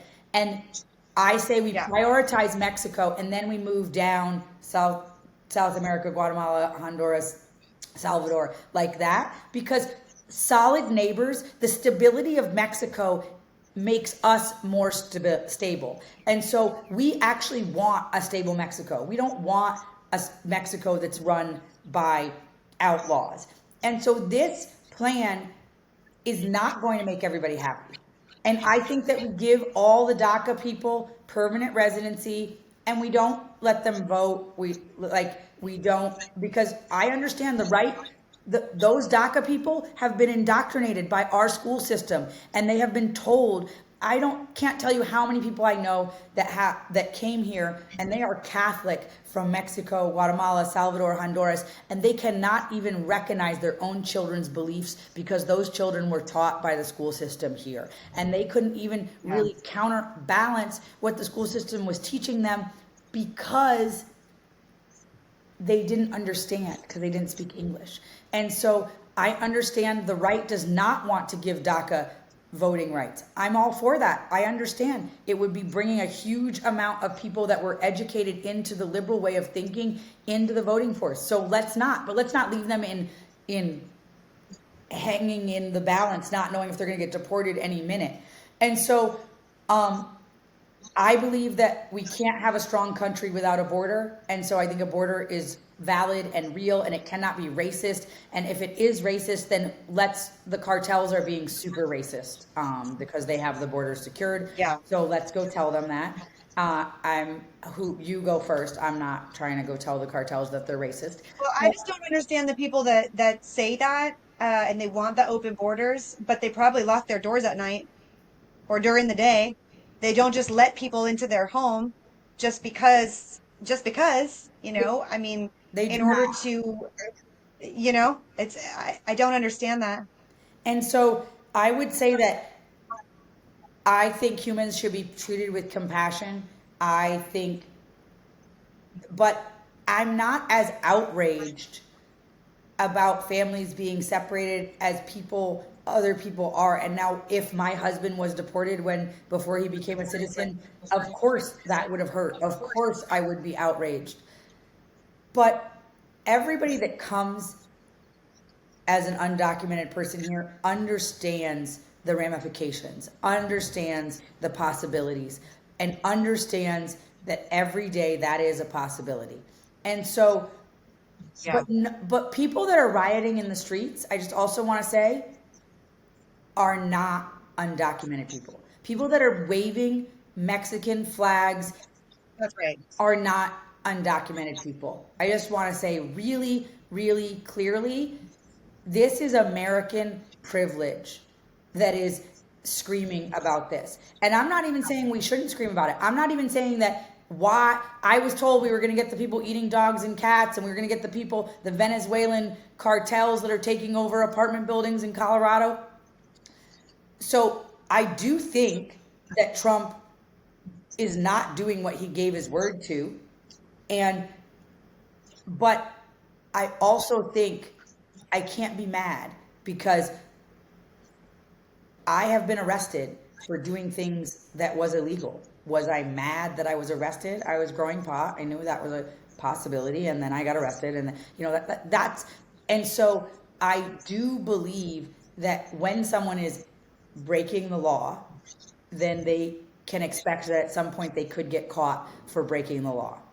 I also think that we need the labor, and as long as we continue to have these jobs, we can't expect that people will not risk their life, risk being raped, risk their children to get to these jobs. And so I think that it is not a black and white. It is not just there's one simple answer. There's nuance. And nobody's interested in the nuance. Everybody's interested in Right. screaming. I mean, I posted that post about why are we not protesting the cartels essentially the other day. Yeah. People called my husband like, did you see your wife is post Matt, and my husband's like, I approved the post. I looked at the post. She made two and I chose which one to put up. And Hmm. and then people on the right, I literally had people saying like, did you even vote for Trump, as if like I wasn't right enough. And then I had people like, Hmm. did you vote for Trump? Like, I thought you were an environmentalist. Like, what are you sound crazy. You sound like a far right wing extremist. And I want to put out to anybody that if I sound far left or far right to you, you are living in a bubble that is far right or far left, because I am literally taking information, standing in the middle with personal nuance and saying the system is broken, and actually it's not broken. The real question is who's profiting off of the system the way that it is, because both sides have been impotent to make any change, and both sides have had the opportunity to make change, and both sides have promised if they had all the power they will make a change. So my Well, yeah, and it can be changed, and it can be changed, and things can move quickly. I mean, we saw with the reaction to COVID how quickly we could make incredible systemic change within weeks. So many things can change. So we know that that level of reorganization of a system is entirely possible. And it's important to me to talk about these things. I have a health platform, but I think where this comes in, Molly, is that, and you said it best, it's like if you're charged up by your reaction on one side or the other, it's because you're in a bubble. And what I would like to invite people to think about is the same systems and the same forces that actually keep you sick and suffering are the same ones that keep us divided. They're the same ones. They're the same systems. And it's only until that we can actually sit down and have normal conversations and have compassion and have empathy and be reasonable about what is going on that we'll actually be able to find a way forward. But this constant fighting and this constant, the rioting and the protests, I don't see those as productive uses of our life force. It's like, okay, you were given a pulse, you were given a breath. This life is a gift. You could die tomorrow. And is this really productive? And some people might argue that they think it is to stand on the street and scream or whatever. I don't. I don't think it's helpful. I think it's just name calling. And I don't know. I definitely stood on some street corners when COVID was happening and requested that people remember businesses, remember families that are struggling, and that we can't just close everything down. But I don't know whether protest works or not. But I don't know that I've seen much honest protest in my lifetime. I think that they've been funded by one side or the other. And I don't even know if there is sides. I believe Yeah. the puppet masters are up here making us fight with each other because there's so many more of us. So only through us believing in a false enemy can they, the true enemy, hide from us. And so, again, my question is, who's profiting from the border the way that it is? Because there is no motivation for it to change. And so, I people can scream and say I'm not conservative enough because I think we should have some amnesty and I'm not up for rounding up everybody and throwing them out. And then people can say that I'm too far right because I think that if you're a criminal and you've broken the law and you're in our country, you should go, and that we should secure Yeah. the border. We should deal with the people that are here, make a plan, deport people that are not working towards a better society, and then make a plan for people that are working better towards society and move forward. But we can't, you have to turn off the tap. If you're like, Yeah. have your bathtub flowing, overflowing, and you just start mopping and mopping and mopping, you're not, you Yeah. gotta turn off the Ridiculous. tap.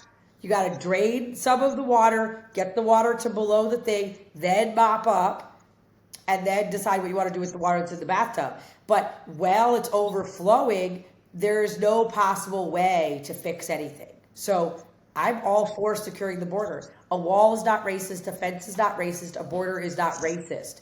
Any more racist than the barbed wire that keeps my neighbor's cows off my grass. It is not racist. I don't look at his cows and think less of them. They are the same beautiful, majestic creatures that my cows are. I just don't want them eating my grass. Right. Yeah, right. And the idea of the name calling, like you're a racist and whatever else is going on that's inside of that division is so toxic to ourselves. It is so toxic to get involved in that where your emotions are hijacked and you're not thinking for yourself. And I really appreciate your perspective that's so rooted and grounded in just trying to find a fair solution, that one that you have like really intimate perspective on. Like you said, I mean, I don't know anybody else who is married to somebody who walked across the border. So to be able to share the truth about what's going on, I think is really important because a lot of people form their opinions without knowing any of the nuance, without knowing any of the details. And they hear little things, they hear little bits and pieces, little sound bites, but they have nothing really to base that on. And then they get that charge, that hit of, well, that's racist or whatever else it is, that then fuels their passion for their topic or their side or whatever it is that they're on. So thank you for sharing that. If you I have a mean, little bit more even time and my you want to talk about the bill, Yeah, but even my husband, for example, is not into like all these people were getting free hotel rooms and free cell yeah, phones and free. My husband's like, I literally slept on a floor with 10 other men sharing one bathroom, no privacy, no nothing, until I paid off whatever and paid back my neighbor and da da da da, until I could get someplace that had a door. And so why, he's like, what are we doing? And he even said the other day, he said they want the reason that they're making it easy and they're creating these ways where people could come and get asylum and they get a phone and they get a hotel room and they want to create people that are dependent on the system. They want to create followers. And so the people that worked really hard, crossed the border, worked for everything, was homeless and found a place and found a dishwashing job and da, da, da, da, da. Those people are not easy to control. But Right. someone that's told, like, you come here and then you just walk up to the border patrol and you claim asylum and then you they're going to help you and then they're going to put you in a hotel and then they're going to put you in an apartment building and da, da, da, da, da. That is a different level of commitment to making your new life. And so my husband's point is, he's like, the OG people like me that crossed the border arguably illegally, he not arguably illegally, he said, I had nothing. I'm just like sleeping on a floor with a bunch of other migrants that are like a cousin of a cousin, like whatever. And Yeah. and then I'm paying $300 a month or whatever for sleeping on this dirty floor, and I'm working two jobs and I'm paying off my debt. He said that level of having to like make it in the world is going to create a different level of entrepreneur, a different level of man, a different level of husband than what is being created by this current system or the system that was during Well, kind of there's that, and then how much of what's happening, I mean, not every state does this, but like in Florida, you have to present ID in order to vote. In California, you don't. So, there's that whole conversation I too. don't think that's a real thing. I mean, I don't know. I don't know a single undocumented person ever in the history of my knowing undocumented people that wanted to go illegally vote. Like, people just want to be low key and do their job and send their money home to their children. And like, it's not, I don't know. I think illegal voting is happening, but I don't think it's undocumented people that are doing it. I think I think they're stealing ballots, elderly people, people with dementia, people in all types of care facilities, different levels of care facilities. But I mean, unless there is some organization that is gathering people up and paying them and promising them that it's not risky, and then it Yep. could be happening. But I'm just going to say that my experience of, I'm arguably more close to the California, Mexican, Guatemalan, and Salvadorian communities, so I couldn't speak to other communities, but I cannot imagine anybody that wanted to go illegally vote. Even employees that I have that have DACA never took, any of the aid during, um, didn't take any of the aid during COVID, because if you take any aid from the government, then you can't get citizenship later. And so Mm. I don't think that, and I don't know how that works with the whole thing right now with the asylum stuff, but I know that in the past, like, if you take welfare or any of these things, then you cannot become legal later. So no, I had employees that were like, I'll just work whatever hours I can that were DACA. They have social security numbers and everything like that. But they knew that if they took unemployment or they took that COVID money, they would no longer be eligible for becoming an American citizen in the future, which is their goal ultimately. Well, So that's just what I've heard. I've heard that the right, and I don't know either way, will claim that the reason that the left wants that, they want all of these, call them undocumented, call them illegal, they want all these immigrants here in this country is so that they can vote. but I think that what the left That's is, the argument that I've heard. I've heard this argument, but I think that what and I don't know, I think what they want to Neither do do I. is give amnesty. So I think amnesty has to be to make both sides happy, amnesty has to be connected to never being able to vote. So it has to be like a green card or permanent resident, but not a voting, because I think that is the rights. And I think the right is right to have that concern. And I think that our school Yeah. system is so great. I know somebody in my life, and she has two children here, and she's in her 50s, maybe almost 60 years old, and she has one daughter in Mexico. And she has not seen the daughter in Mexico in 24 years. She has four grandchildren. She's never seen them. Her youngest daughter was born here. And me and her youngest daughter got into an argument once because she was saying that US was racist and fundamentally racist and da da da. And I was like, you literally went to college, you're working at an internship that your mother got you because she has a relationship, like all the nepotism, all the whatever. And the first time you're an indigenous woman, the first time an indigenous woman was on television in Mexico was 2018. There's a straight caste system in Mexico. People were only allowed to go to college that were indigenous in Mexico not that long ago. If you go on an airplane to Mexico, the stewardesses look one way and the people that clean the plane look another way. The people that clean the plane look like my husband. And the people that are stewardesses look more like me. They're more of the Spanish, Spain influence. And so there is a straight caste system. The indigenous people in Mexico are not treated with reverence in the way we talk about indigenous people here. It is actually an insult or like a derogatory thing to call someone. And I said, you actually have never been outside of the United States. You have not. I have been to Venezuela. I have been to Guatemala. I've been to Mexico. I've been to Jamaica. I've been to a lot of different impoverished areas. And I remember at a young age having the realization like, wow, it's different where I live. Like there's a benefit to where I live.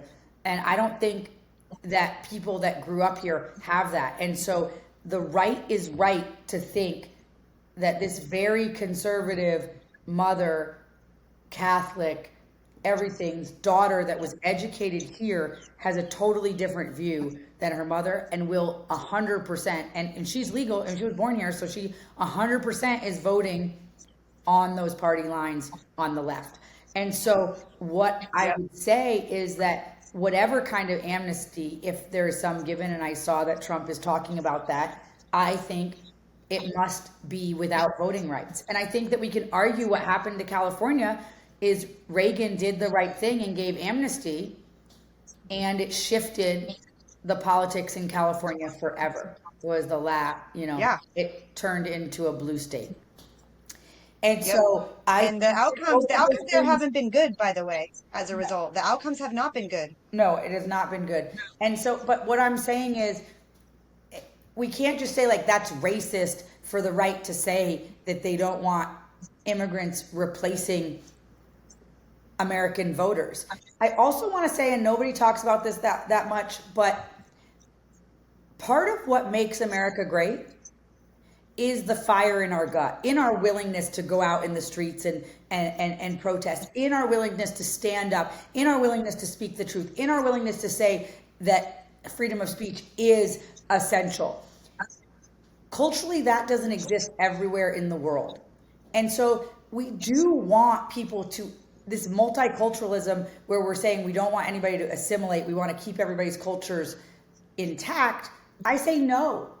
Like America is a melting pot, and there's some commonalities that around freedom and around human rights and around the rights of individuals, the God-given rights that are important to us. And I think that if you're going to come here, then we want you to incorporate those into your belief systems. And if you come from a country that was communist, socialist, oppressed, criminal government, and not to say that our government is not criminal, but more outwardly criminal government, you may not have that fire in your gut for fighting. Mm-hmm. And I think it's okay for Americans to say, I want the voting public of America to hold those values those core values to be important.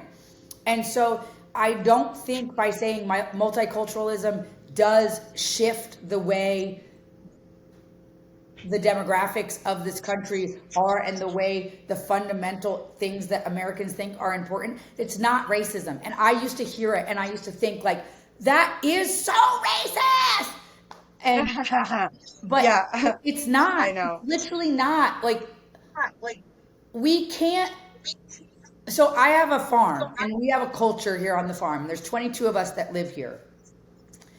If I brought in 5 people that is like pro vaccine, pro going to the hospital, pro C-section and hospital birth, pro glyphosate, pro chemical agriculture, pro tilling, and they're part of our community now, and they have voting rights, and does that shift what Sovereignty Ranch is doing?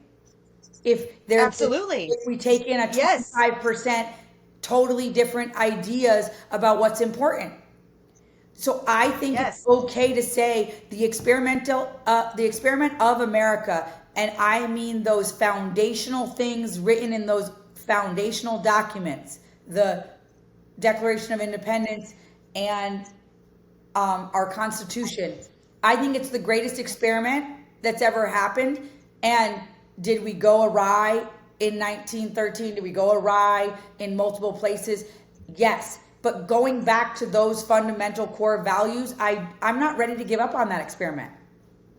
And Me so neither. I want to go back to it. I want to realign ourselves, have cohesion with those foundational documents. And I want everybody that's going to be voting to also do that. And I'm going to tell you what, I didn't give a F about any of it. I would have told you it's racist. It was written by slave owners, blah, blah, blah, blah, blah. I didn't ever take the time to read the documents. I was just going to say that. And Yeah. when my husband was studying for his citizenship test, he learned things that I did not learn in high school, or if I did, they weren't made important. I mean, actually, Yeah. no, because I know we read the People's History of Howard Zinn for our history, Americans. We didn't read that. So we were not looking at any of but I started to read these documents and say like, wow, I think there's value and thought put into these documents. And I think that this experiment was coming out of a tyrannical, overtaxing, blah, blah, blah government. Now, is income tax totally illegal? Yes. Why are we putting up with it? Like, there's some core fundamental things that if everybody just woke up at the same time and would stop fighting, And said no. like Yeah. how much more impactful would it be if we were like, instead of no King's Day, we were like no income tax day? Income tax is not legal unless you're working for the federal government. Why are we paying federal income tax? It is a voluntary system, but they are putting people in jail from it. But if everybody said no at the same time, everybody said, wait, this actually is illegal. There's no, this is illegal. Why are we putting up with it? That is something worth fighting for. That's something to rage in the streets for. And I said I don't know if in my lifetime I've seen any real protest. And I actually think that the Wall Street, what was the big Wall Street protest, was a real protest, and it then got co-opted by a bunch of money because they couldn't win it, and so can't beat them, join them, and they diverted it into all these other things. So I think there has been some legit protests in my lifetime that weren't just funded to create chaos. But I would say that there is something to be said for not wanting to have people never assimilate. And I'm going to tell you that in my community, there are people that have been here for 25 years and don't speak English. That means we're not. That doesn't bother me. That doesn't bother me at all. I don't But to me, find that to be an issue. I feel like there's not assimilation. There isn't a cohesion if we aren't learning the language. How long could you live in Mexico without learning Spanish? Hey, well, I speak Spanish, so I'm a bad example. And I would personally make do wherever I went. Like if you drop me somewhere else, I would figure it out. Yes, of course. But I'm just saying, I believe that there should be, I don't think it's wrong that when you take your citizen test, you have to take it in English and you have to write the things in English. I don't think that's wrong. And neither do I. I think it's okay to ask. And that's not racist. I don't think It's there's not it's wrong racist. to ask for some level of assimilation. And is there some level of multiculturalism and all these cultures that make our country great? Yes. Do you think that my husband thought he was marrying into a white family and like literally I now just live in a Mexican family is the reality? Like we have like tacos de cabeza for Christmas. It's not like my grandmother's recipe to eat the head of a cow tacos for Christmas like that. We ate different things at Christmas time, but this is like there is melding and there is beauty in that, and nobody's saying different from that. I learned Spanish, my husband learned English, our children speak both languages. We think that that's important. We spend time in Mexico, we spend time here. But I don't think the idea that wanting people to assimilate, wanting people to learn the language is racist. I don't think, Well, I just bring it back to your own house, right? Like it's just a matter of respect. So if you invited guests into your house to enjoy the facility that you built, and then they expected you to accommodate them in all of their ways, that would be disrespectful to me. yes. To me. And then for the big beautiful bill, uh, I I just want to say that again, I did vote for Trump. I I feel like he's breaking his word, and he's breaking his word on a lot of stuff. War with Iran, um, the how he's dealing with ICE, a bunch of stuff. But I literally voted for Trump because I thought that he would slow down the digital ID, digital control grid that's coming. And we all Hmm. exist in this buddy slave system, whether you know it or not. And once this digital system is in place, the buddy slave system is a complete lockdown. We have no Yeah. power, no sovereignty, no self uh, reliance. And so I believed the core reason I voted for Trump is that I thought it would slow that process down. I knew it was like literally happening with Kamala 100%.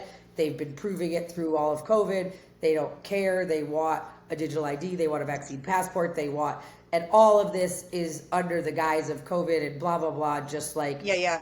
the everything that during 9/11 was under the guise of security, but it really took away tons of our freedoms.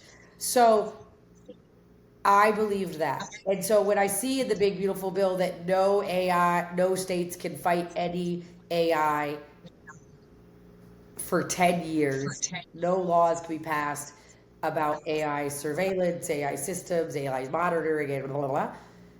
I'm just disgusted. I'm literally disgusted.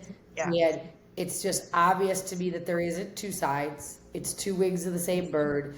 And I did have the thought that possibly Trump was not an outsider because he did tons of stuff in the first terms that I didn't agree with, but he didn't take us to war. He didn't send any more people to war.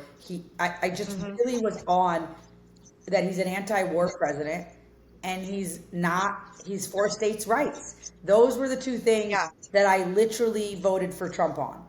And this so the AI part is disgusting. There's tons of other things that are disgusting. It's literally another big omnibus that he was talking so much crap about the Biden administration and how they just cram everything into something and then vote Yeah. for it. And it just shows how little our leaders have any critical thinking skills, are willing to stand up for themselves at all, or not even themselves. They are standing up for themselves. They're integrating so they are safe and secure. They're not standing up for us. And when I look out on Congress and the swamp that is DC, the only pillar of integrity that stands out to me is Thomas Massey. He's literally the only one that I see Yeah. that has any. real integrity. And I never thought that Trump had real integrity. Like, obviously, he has personality flaws that we all saw. But I did think fundamentally he was anti war. And I was voting for the anti war candidate. And I thought that he was pro states' rights. And so that's what I voted for. And he's just proving that he's pro surveillance, he's pro Israel, pro war, pro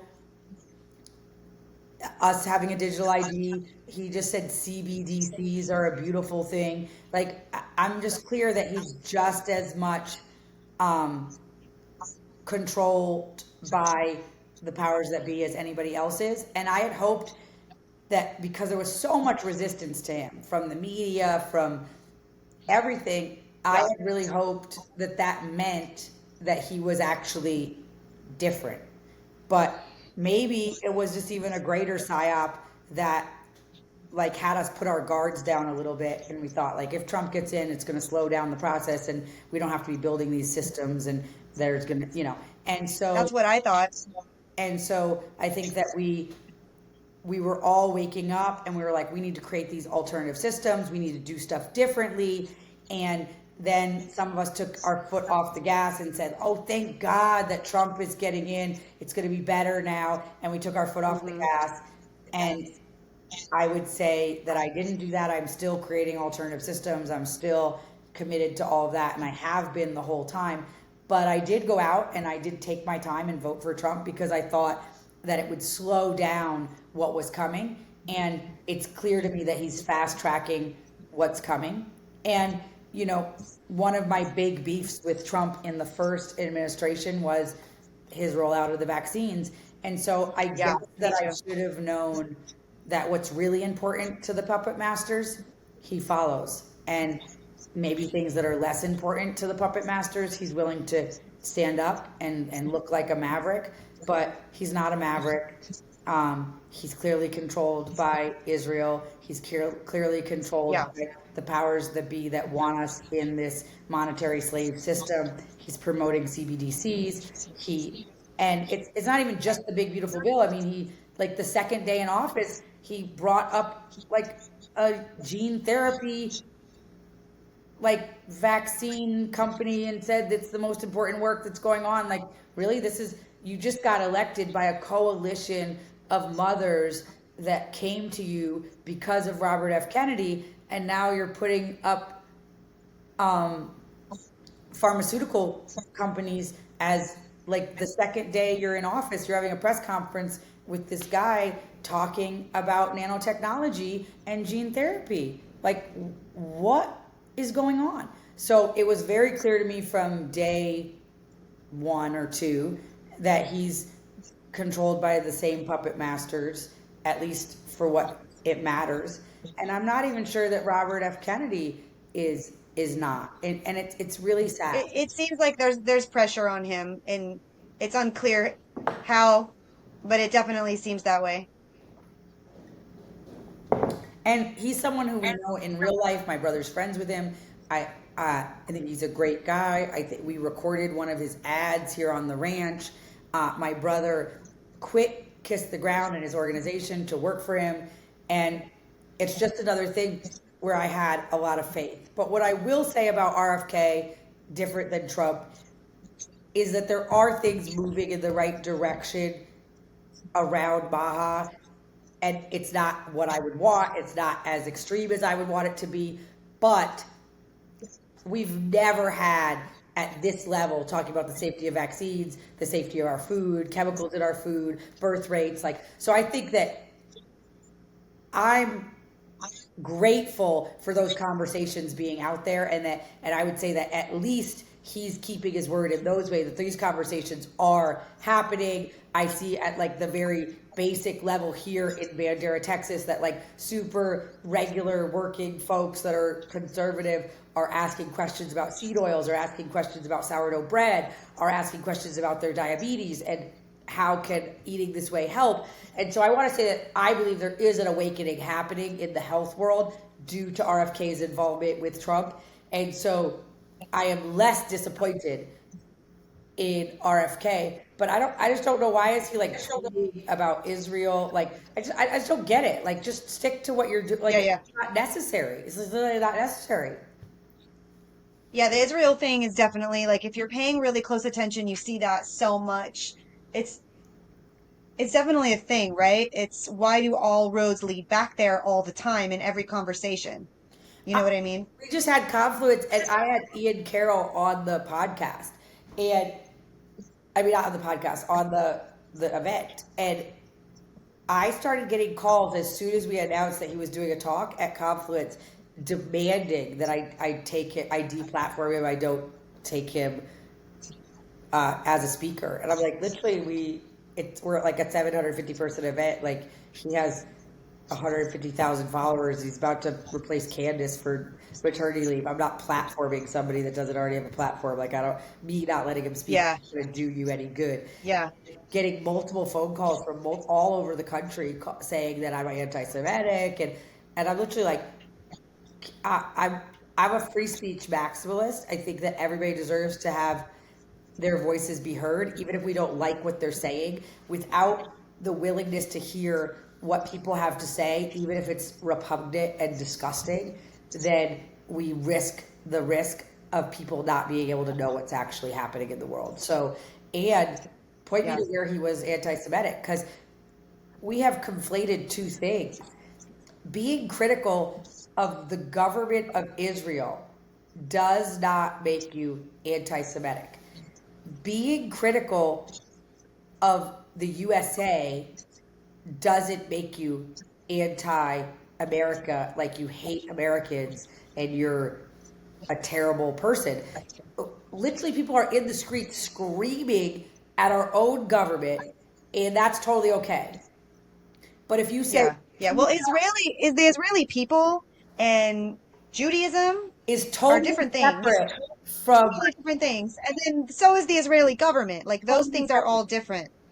And we Yeah. are not, I'm not responsible for what Trump, like, I'm not responsible for what Trump decides every day. And if someone is critical of Trump, it does not mean they're critical of me, Molly Angelhart, as an American citizen. These are Right. two separate things. And so I think to say, I don't like how Netanyahu is operating around his foreign Right. policy is not critical of Judaism, the religion, the Israeli people, or Jewish people around the world. And that is a fact. Like these two things are not the same. And it's Well, only by I'm Jewish. conflating them. I was raised Jewish. Yeah, I was raised Jewish. All four of my grandparents are Ashkenazi Jews, and I'm extremely critical of this entire story that constantly seems to be leading back to Israel. And why does it seem like the financial ties to Israel are involved in things that have very dark forces around them? And I don't have every detail and I don't have every answer, but I have every right to be critical of that, regardless of my family origin and my family history. And it doesn't mean that I'm an anti-Semite. It just means I'm asking questions about why is it this way? What are these patterns? What do they mean? And I wasn't even that interested in it. I wasn't looking into it. But when you post that somebody's coming to be at your festival on Instagram and you start getting tons of phone calls telling you to take him down, you wonder like, well, who are these phone calls? And like these are just random people that just happened to see my post on Instagram, and now they're looking up the ranch and calling and looking at my phone number and calling. Like that seems like more organized than that. I've never had something like that happen in my life. So that made me like, well, let me see what he said. Let me investigate. And Yeah. I asked them, please send me, can you point to me where I don't want to platform someone that's anti-Semitic. I don't want to platform someone that is anti-humanity of any way, shape, or form. I believe that we are all God's creations made in God's image, and we all have equal value and equal worth. And each human being on this planet is God reflecting back at us. And I value every individual. And so if somebody is not valuing human life, I want to know.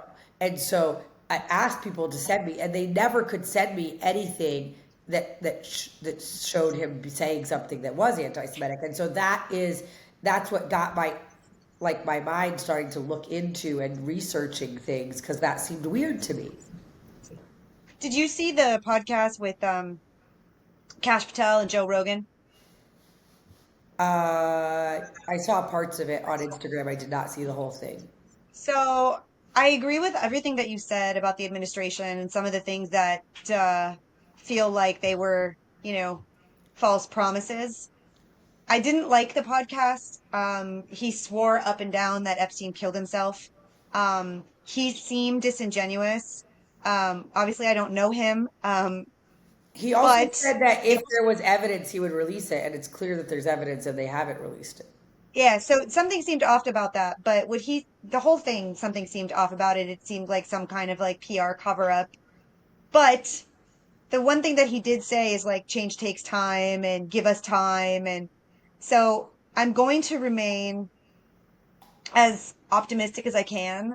But this big, beautiful bill and some of the things that you've just addressed, they do seem concerning. I do believe that we are headed down a very dangerous path for humanity with this control grid, with digital control. You have children. I don't. If I were a mother, I would probably be even more concerned about what kind of worlds my children would inherit.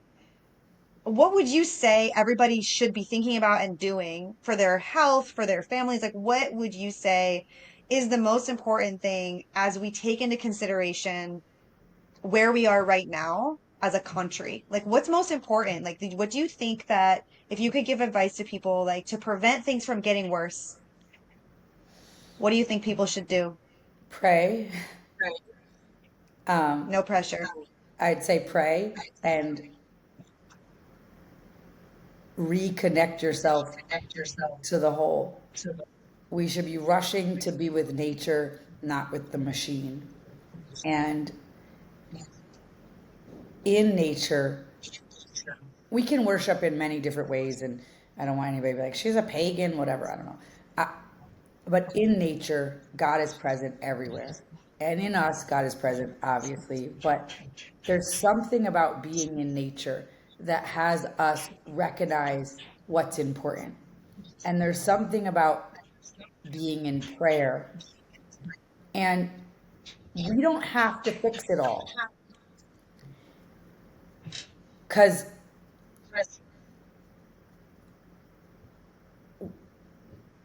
there's something greater than us that has it handled.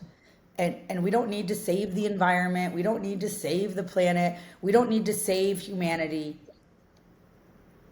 We need to remember that we're part of the whole. And we need to be the best cell in the body that we can be. And if each one of us is practicing being the best cell in the body and functioning at the highest function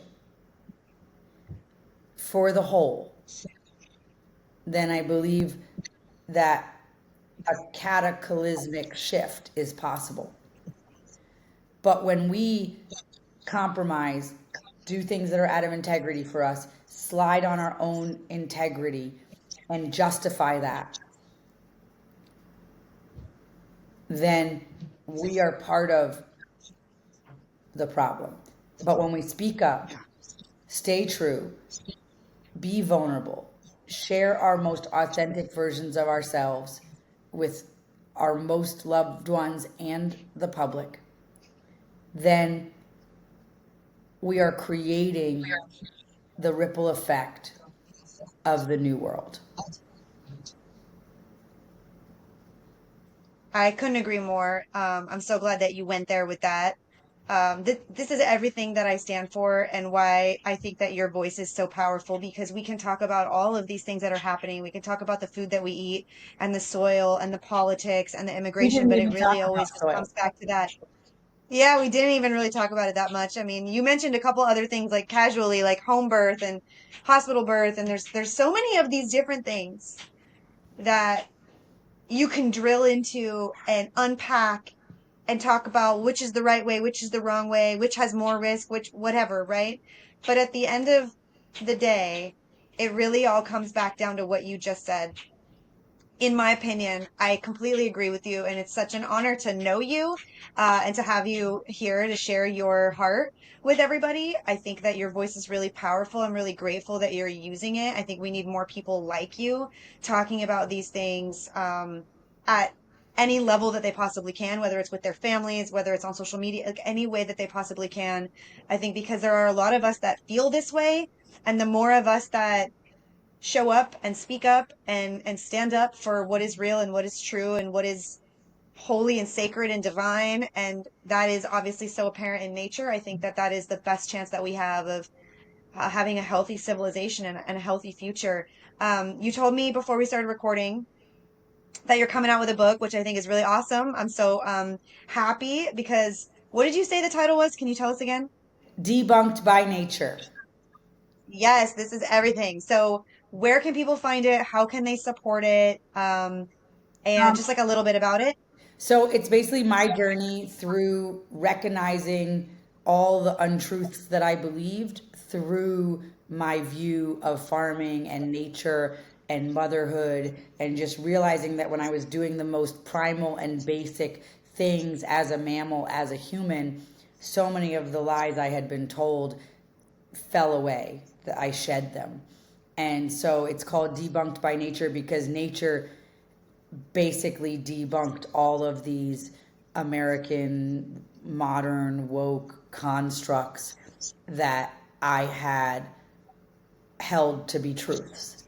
And it will be controversial because I am an environmentalist. I am uh, a liberal in many ideas. And I found out that Mother Nature is conservative. That's just what so. And so, um, Amazing, Molly. through that That's amazing. realization, it made me realize that we can seek truth. We're all seeking truth. We should start taking ideas and then taking them to nature and see, like, does this idea hold up? And if that idea does not hold up, then it's likely a lie. It's likely a psyop. It's likely a tool for division. And Yeah. I talk about everything from abortion to gender roles to home birth to breastfeeding, co sleeping, all these different things in our society. And then how did we get here? And how does nature, which I believe is an expression of God, show us a different path? And that is what the book is about. And it's called Debunked by Nature. And you can follow Instagram. There's a Debunked by Nature. There's also a Talk to Molly page. And then there's a Debunked by Nature page. And so you can follow those for updates. But the book will be out on Acres USA, which is a farming publisher. They have a magazine that comes out. I write a column for that as well. And then you can pre-order it in August on Amazon, and then it will be out in the end of September. It will help if people pre-order because all those pre-orders will push the algorithm on Amazon. Even though I get a bigger percentage if you buy it directly from me, I would love it to be at the top of Amazon so people could go. And I want to invite you to give it to your liberal friends, give it to your environmentalist friends, give it to your vegan friends as a Christmas present, and let them go through this very vulnerable and honest journey with me. And if they're willing to read it, I promise their view will be shifted to some degree, because when someone is this honest and this vulnerable, there's no way that it doesn't have some impact. I don't know about you, but I have less assets. I have less money. I have less material things than I did before my spiritual awakening. But I am infinitely happier.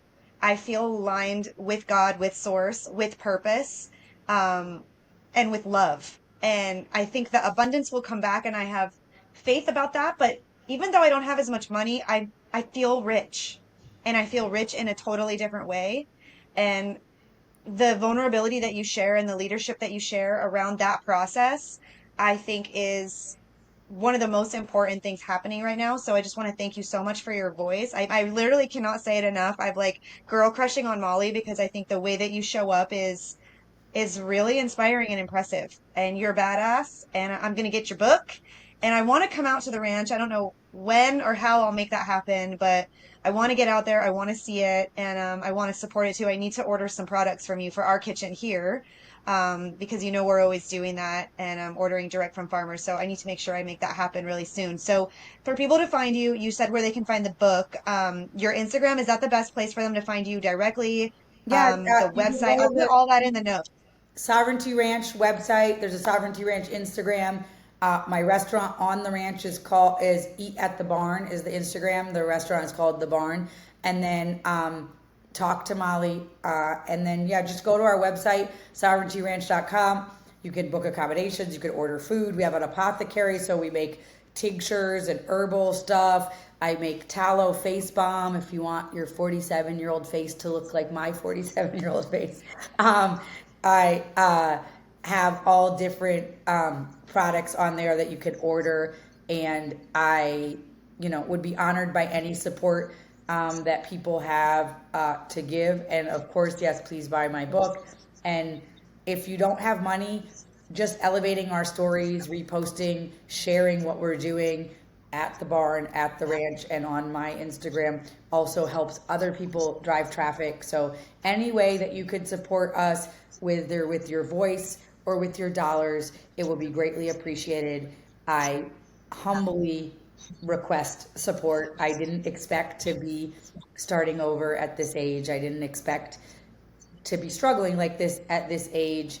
But like you said, I have faith that the abundance will come back, and I have a faith that the Lord supplies, and that there's a learning in this for me. And maybe I do need to be supported by my community and also by my husband. I wonder if we had sold a business that me and him that I had built prior to marrying him, and we gained this money, if there would have been a sense of it was my money or imbalance in our marriage. But to lose everything Hmm. and have to start over and build together with him, um, I think creates a balance in our marriage, a balance in the feminine and masculine, that is important. And maybe the whole loss was so that my marriage could thrive. I don't know. But I know that it would have been different if we had sold and made all that money at that time. Yeah. Um, Isn't it interesting to think like that? What an elevated way to think. I'm actually going through something similar with my partner, so that really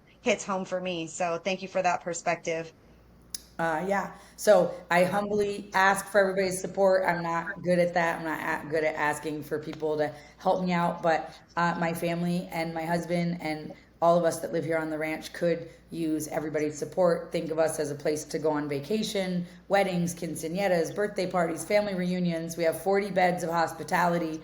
We can do yoga retreats. We can do so many different things.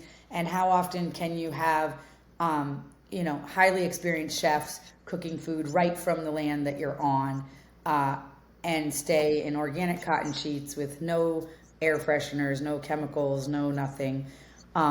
It's a unique experience, and I want to invite everybody to support it in one way or another. Um, and I, yeah, I'm going to spread the word to all the yogis that I know because I know a lot of them that do retreats, but you have my word that we will do a retreat there through Drop of Health at some point. I don't know when because we're on our growth journey too, but we will gather there. And I look forward to that so much. thank you so much. And thank you for giving me the platform and the space to share my journey. And thank you for everybody that took the time to listen today. I appreciate you as well. Thank you, Molly.